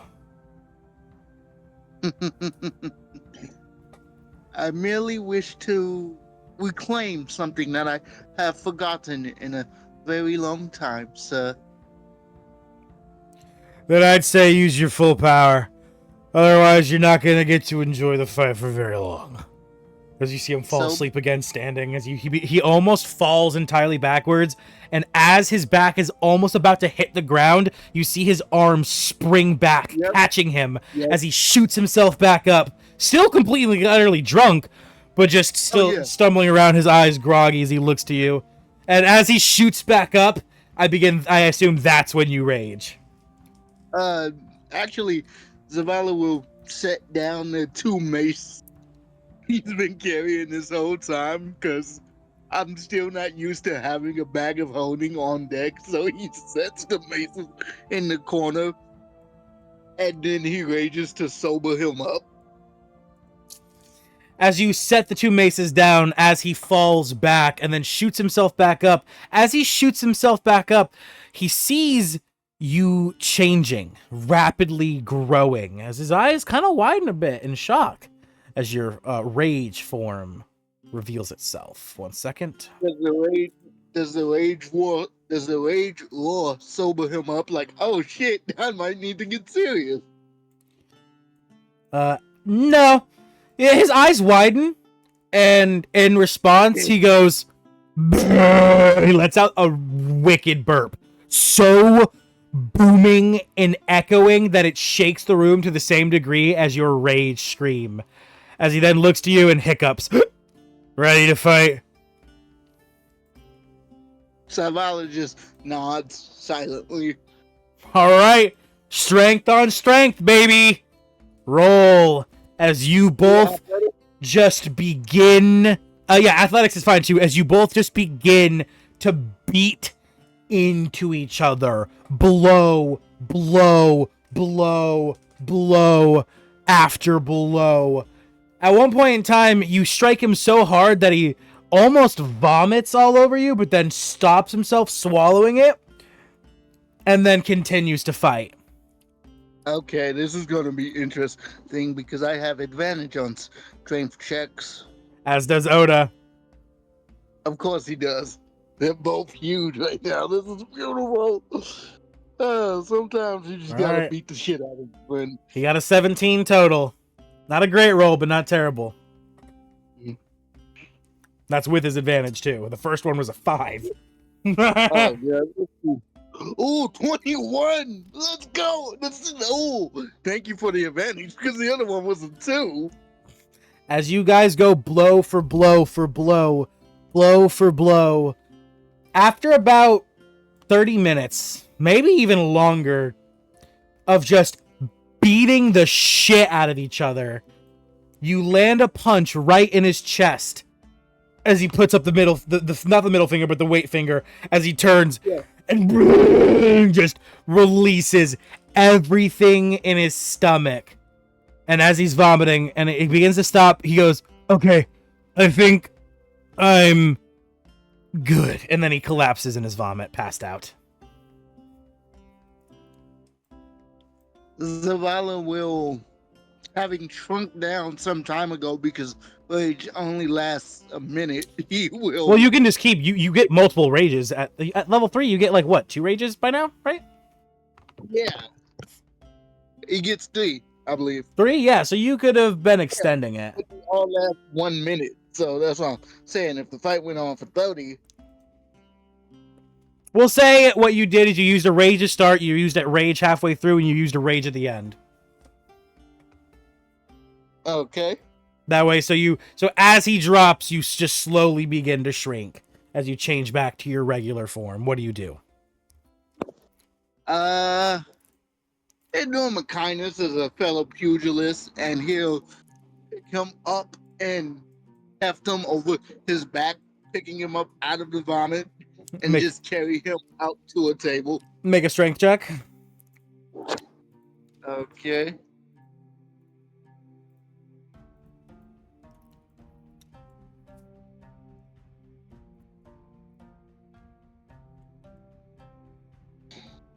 Oh. Ooh, 16. Not terrible. Oh yeah, easily. You lift him up with no problem, putting him over your shoulder as you begin to flap your wings with all your might as you fly him out of the room and back to the center, back to the large open corridor. Zephyr, your fight ended roughly about, say, 5 minutes before Zavala's, and you continued to talk to the lady for a bit, and as you exited the room, having finished your conversation, you see Zavala flying past you, carrying a 12-foot tall man over his shoulder as he flaps his wings, flying over to a table, and then boosh, setting the man down on top of the table. Did you have a good fight, little fairy? Zavala looks at him and he says, "We fought, he lost. How was yours?" It was, is the fierce kind of just gonna blush a little bit? Red cheeks, I knew She's it. gonna red cheeks, and she's just gonna go, it was very entertaining. I did lose, but it helped kept my skills up very well. You shall defeat her next time. I can see it happening. I believe in you. And he'll give her a thumbs up. Thank you, little fairy. And as You do know I'm probably much older than everyone in our party. Are you? right, and then right there, and then there's the "Are you?" We cut straight to Imogen as Imogen. King, what was that? No, go ahead. Okay. Go ahead. As Imogen, you lurk in the shadows, approaching the figure by themselves in the corner of the side room as they toss their dagger in their hand. Make a stealth check as they make a perception roll. Okay. Wow, that's a 2. She's probably pretty focused on stuff in her mind right now, I guess. That's how I'll roleplay it. Yeah, I got an 18. I think I think I hit Yeah, that. she has no idea you're walking up. You can tell very clearly she's preoccupied thinking about, she's like in her own head. I'm blending into those shadows very well being a black cat. Yeah.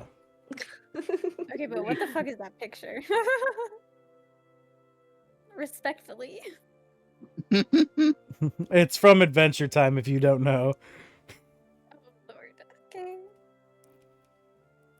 And So Imogen, what are you doing? so I'm just thinking, because where I have like that extra speed, I want to like run up and see if I can kind of like just grab them quick before they can react. Okay. Yeah. Hi, Betty. Make me a dexterity check. Okay. Just had to see what that was. Fast ways to make enemies 101. Very interesting choices. 14. 14. Ooh. All right, I'll roll at disadvantage for her check against you. Ooh, even at disadvantage, she reacts fast. As you leap towards her, she instantly snaps to. Her awareness of you is locked on point as her eyes lock to yours. As you leap towards her, trying to grab her, she just steps right out of the way as you go flying over the counter she's leaning against, careening directly into a pile of food. As she steps back over, turning to the side, looking at you. By the way, I will show you the rolls if you want to. She rolled a 19 and an 18. Crazy rolls. Oof. Damn. As she turns around and she says, "I'm sorry. What the fuck do you think you're doing?" I was about to ask you the same thing. What the hell are you doing being in a place like this, hiding in the back of a corner playing with a dagger? Well, You seem like you're up to something. this is the Mercenaries Guild. I am a mercenary, and I just finished a contract where I had to do things I didn't quite enjoy. As you can see her grit her teeth and clenched her fist at the thought of whatever she is speaking of.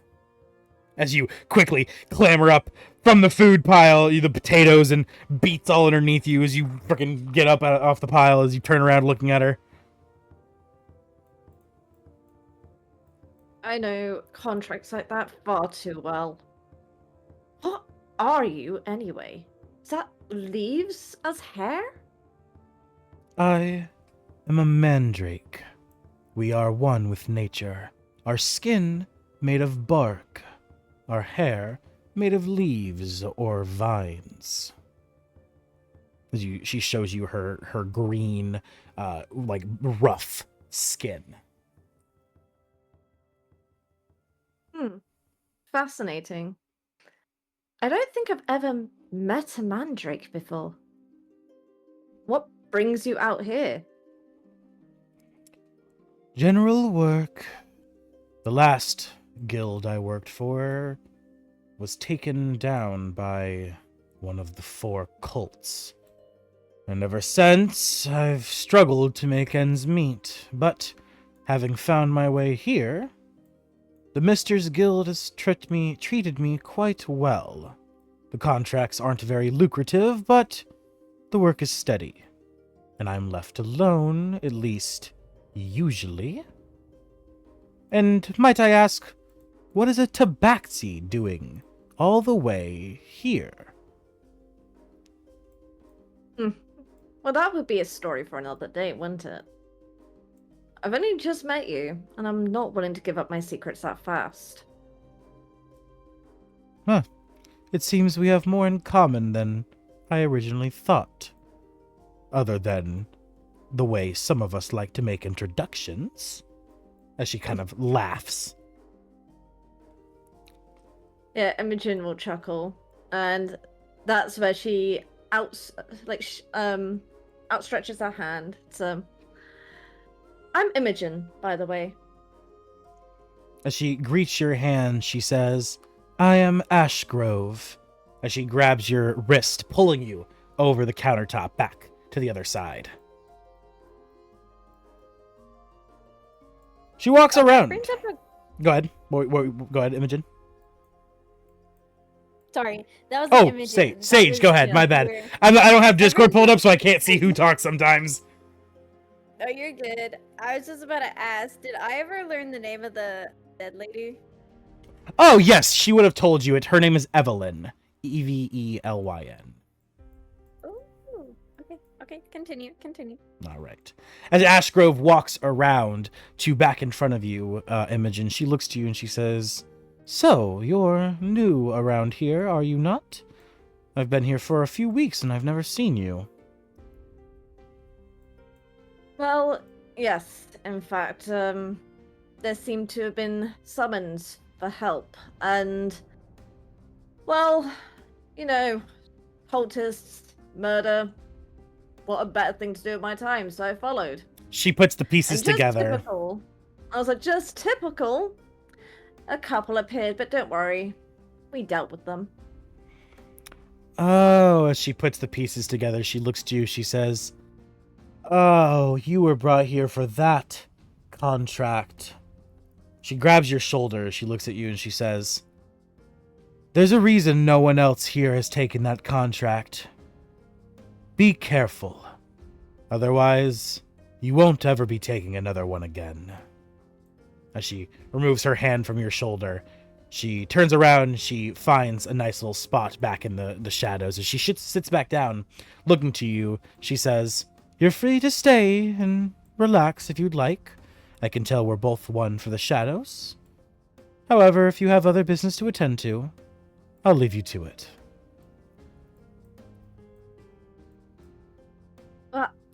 I do need to go and find the group I've recruited with. But I do have a question. What is it that you know that we don't, that you would warn us about? What is it about this contract? Well, if you look around the Misters Guild, you'll see very clearly that there are not too many adventurers left. That contract has claimed more teams than any other we've seen. Any other than I've seen. It's not an easy job. 5 teams total have died. None of them have accomplished even the first steps. So I hope you all are different. We don't need less faces around here, we need more. So I hope to see you around. I hope that for us too. It'd be great to meet you again, and maybe next time I'll get you. Maybe next time you will. Until then, it has been a pleasure. As she pulls a leaf from her hair, offering it to you.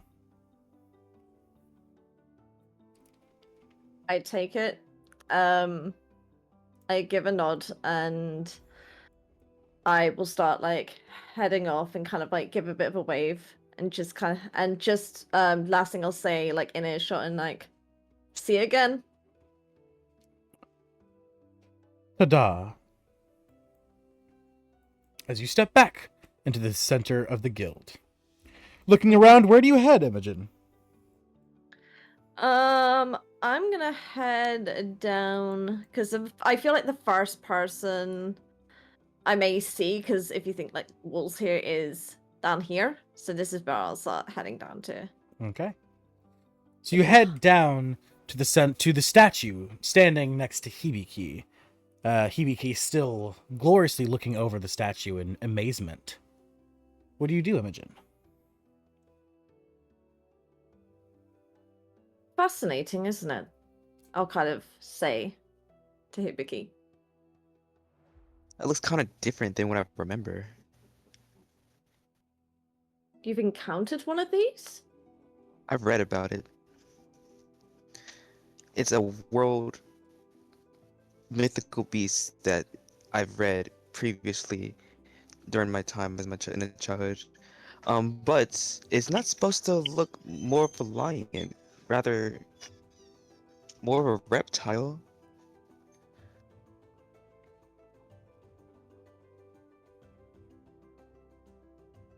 So, how do you know so much about mythical beasts? Is it something you studied? I read a lot of history books during my childhood.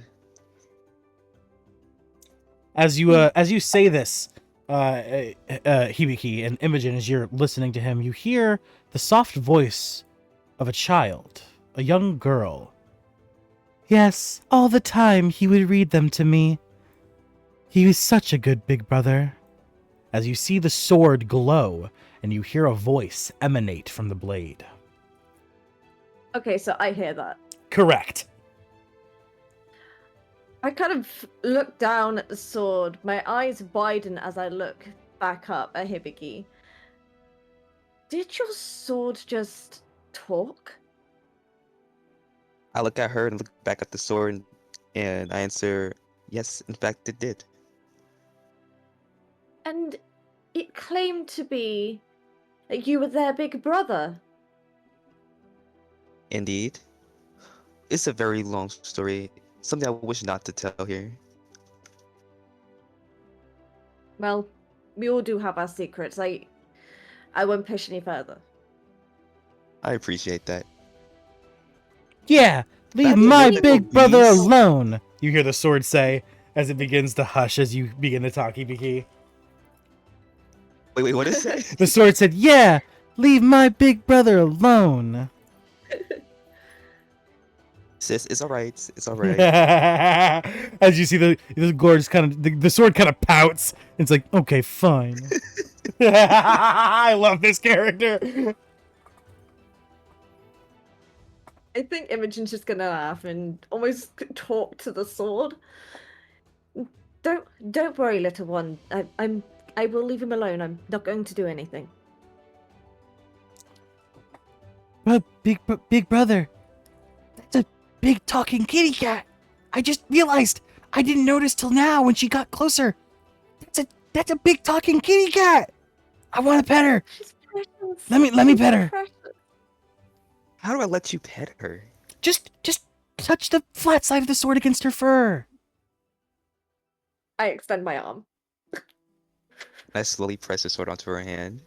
You feel a warmth emanate from the blade to your fur, Imogen, as if tiny little microfiber fingers were feeling your fur.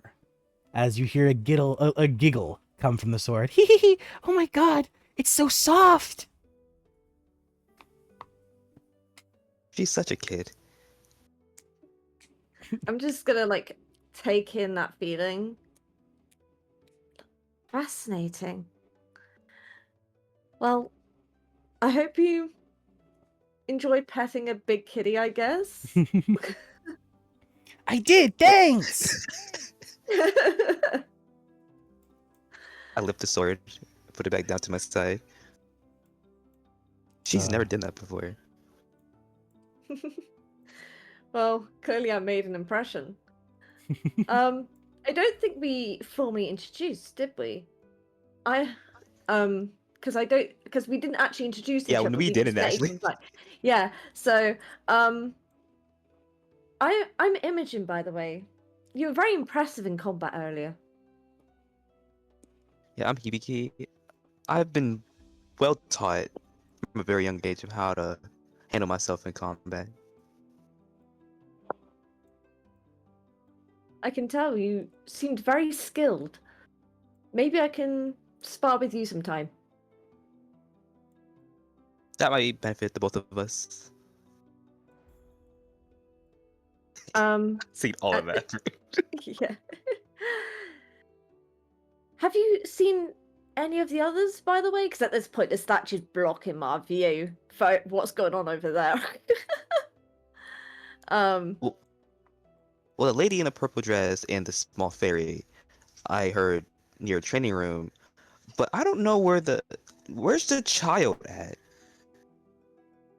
Can Yeah, I the just walk out of the peculiar like little prayer thing. room, unrealizing that I'm in the fox form, and just walk up to them? For sure. Oh my god, the map is. Ocho. There we go. Just like walking out of the room, just like towards them. Just turn around, I hear footsteps. What in the Everyone else sees me as a fox except for those two. They see like the full kitsune just staring at them. So wait, we see you as you, but everyone sees you as a fox. Everyone else sees me as a fox except for you two. Okay, You guys see me interesting. as the kitsune. I can choose who can see Interesting. like the real form and everything. Okay, that's cool. That is pretty cool. Interesting. And as Yeah. all three of you are standing there, from behind you, you hear a soft voice. Excuse me, Master Mortem has told me to gather you all. Could you please all head to the room directly behind me? And I'm going to go gather the other two. Of course. Okay, Thank you for letting us know. Thank you. She's pretty and she has a stutter. I'm gonna. Thank you so much. Now let me find the others. As she begins to look around, and she quickly spots you two over here, as she makes her way running up. Oh, I'm sorry, but Master Mortem has requested you please join him at the private residences. Savala looks at this person and he's like, "Take a breath, my lady. Oh, What do you want?" I'm sorry. It's not a breath. I have a. It's just my voice. Master Mortem has requested your presence at the private chambers. Okay. And then he'll turn back to Zephyr and he'll just wink at her in regards to their earlier conversation of him being oldest to everybody as he floats off. If you would Zephyr's- follow me. Good, Zephyr. Yeah, Zephyr's just kind of gonna be like, okay. little fairy, and then as she walks past, like the pretty lady over here, she's just kind of gonna pat her on the shoulder and be like, "It's okay. I think your voice is very pretty," and she's gonna walk past her. Yay. All right. And as you guys walk past her, she gives a bow to you both, as she says, "Thank you so much. Now I must return to work." As she quickly makes her way back over to her table, as she continues to do things with the other workers. As everyone makes their way to the private chamber's entrance, of course, Brood as well.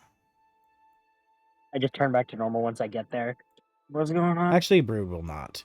Brood's gonna make his private house the blacksmith forge. Let's be real here. He lives and breathes for the forge. Literally, yeah, that's where he's gonna shack up, is over there at the forge.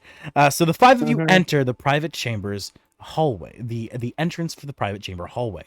Mortem standing at the large double doors. Smiling to you all, he says, "Ah, very good. I'm glad to see you've all made yourself acquainted and home here at the Misters Guild. Now, before we discuss the contract, I would like to present you all with the amenities to really sweeten the deal and convince you all to stay. So if you'd follow me." As he opens the double doors and he walks inside. Just gonna look at everyone. Amenities? As you see everyone else I'll tell walking you later. inside. Yeah, you're just so confused about what amenities are. As he enters into this crossing T hallway, walking to the very center of it, where he taps his feet on a very large runic symbol carved into the floor. And as he does, the entire symbol engulfs in magic. Welcome, welcome, welcome to the private chambers of the Misters Guild.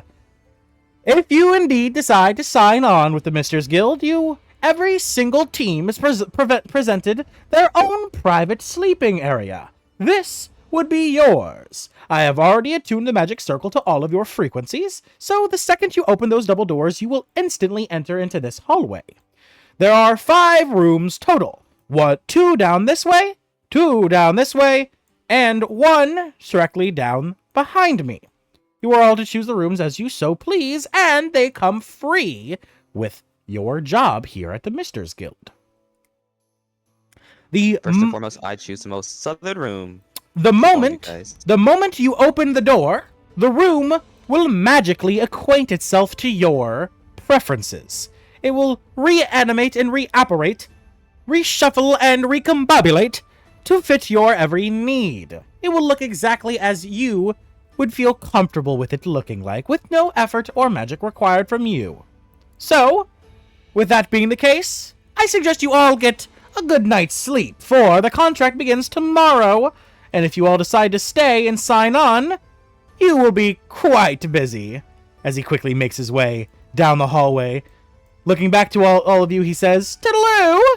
as he makes his way through the double doors and disappears. He's always rushing. Yep. My voice is getting real hurty from doing his voice. I'm not gonna lie. No, my character. No, Hibiki said that. Okay, good. Okay. Hibiki, you say out loud, man, that guy's always in a rush. Wonder what he's up to. Probably always busy. Check out my room. I have a request. What request?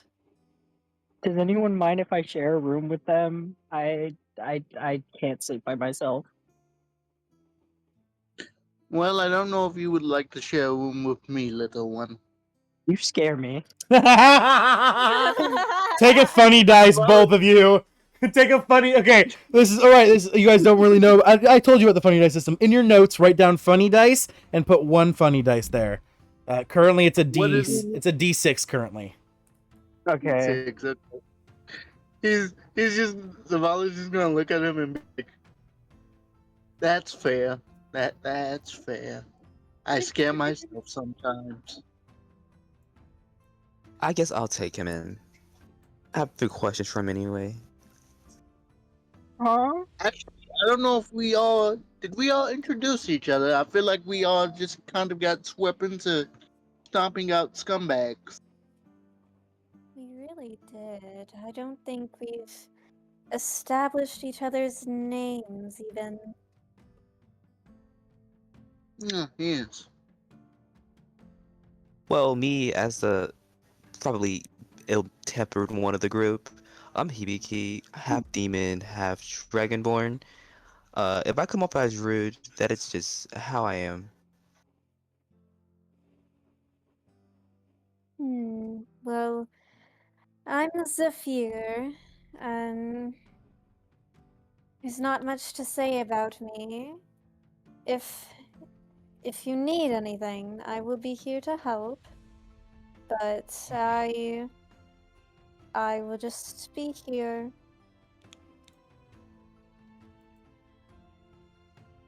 I'm Erois. I worship the god Eros. That's really about it. God, Eros. Can I history check that, bro? No, gods you don't have to history check. Everyone knows the actual gods themselves. This one, you know right off the bat, Eros is the god of archery and of love. Okay. He's essentially Cupid. That's why I use a bow. That makes sense. He's also a hidden seventh member of our little group. As I raise my sword and my sister starts to talk. What the fuck is your sister's name? Wait a fucking minute. Rumi. Rumi. Rumi. Rumi. Not What the fuck? Rumi. Hold on. It was before the show. God, It was before no. I seen the show. Chill out. I did the same thing in my campaign recently. I had a character named Jinyu that just got introduced. And I Oh. watched the movie literally like a few days before I introduced him. And all Yeah, I could like- think about was, okay, don't say Jinyu, don't say Jinyu, don't say Jinyu. That's all I was telling. Oh my god. I think it's spelled differently though. It might be. And as for the last two people who haven't made introductions yet, Zavala just looks at Imogen like, go ahead. I'm Imogen. That's all you really need to know right now.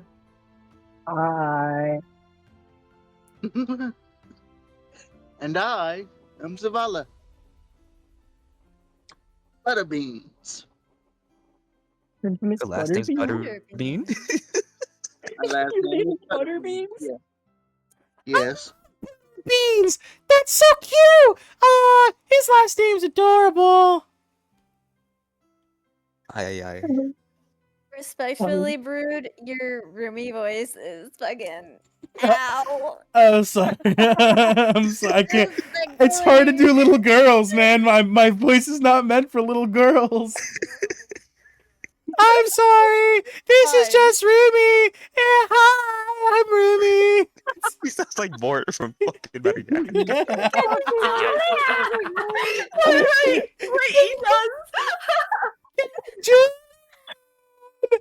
I'm not going to be able to unhear Oh my that. God. I love your feet, Anytime- King Julian. Please let me rub your feet. Come on. I can do his voice pretty well. I guess I subconsciously just did more. My bad. Wait, Orphan, I'm so mad right now because Maud can do a King Julian impression. Yeah. Oh, King Julian. Oh no, King Julian, no. I just want to I just want to hug you. I love more. Every time she talks now, all I'm going to be able to hear is, oh, King Happy! Oh, King Happy. What are you doing? I love that Mort's all... Bro. That's great. Okay. So, yeah, I guess Rumi's just Mort now. We're just Mort now. I Have a love, fucking Mort sword. I love God damn you, it. big brother. I love you, brother. I want to rub your feet.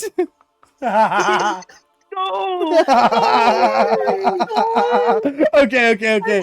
I'm going to kill myself. Okay, I'm sorry, everyone. I'm so sorry. I'm so sorry for I'm what so I've done. cooked. What I've done. I apologize. You're and cooked. I beg. Oh, God. I beg forgiveness for my sins. Is all I can say. Do 10 Hail Marys, you'll be good. Do 10 See, Mufasas. Vecna doesn't Do care. 10 Let's watch the Motomotos. darkness take your ass away. Okay. All right. So as you all become acquainted with each other, introducing your names, finally getting to know each other on a first name basis, you all feel the exhaustion, the tiredness beginning to creep into your minds. Been quite a day for most of you, as each of you decide to head to your respective quarters. Choose a room, everybody. I would like one closest to the hallway. if She possible. immediately took that one. Fine. Okay, Dragon, you want the bottom one? Yeah, and Orsa has to come with me. I'm taking care of him. I'm his new Yeah. fucking caretaker. You're going in the smallest room with two of you. Yeah, what? I'm not even sleeping on a bed, bro. I sleep on the floor. Bro, give him one of those little dog beds. That's literally what I sleep in. I sleep in a bed made of leaves. Oh shit. I was gonna say, Oros, if Said arf arf. just for reference, Oros, if you do want to actually have your own room, it'll make a fake grandpa go on. It's got a simulacrum. Don't- Yep. Bro Gimme. jumped Gimme. over so Gimme. She jumped through the fucking wall. Yeah. No. Yeah, so Mortem would have He told you literally more. said fucking yoink. Yeah, Mortem would have told you all that by every possible need, the room actually has like the ability to even create simulacrums to mimic people if you so desire. Ooh, If you guys hear an old man whistling in my room, it's just my dad. that's That's Or grandpa. for real. It is just my grandpa. As And I each will of probably you, be having a mental breakdown. as each of you enter your own private chambers, the doors shutting tightly behind you, the locks clicking into place.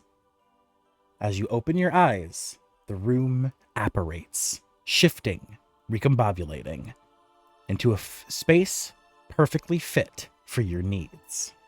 And with that, we will end today's session here. I hope all of you people watching the recording and the stream have enjoyed today's episode. If you did, please, if you haven't already, make sure to tap that notification bell, slap that subscribe button, and hit that like button and leave a comment down below.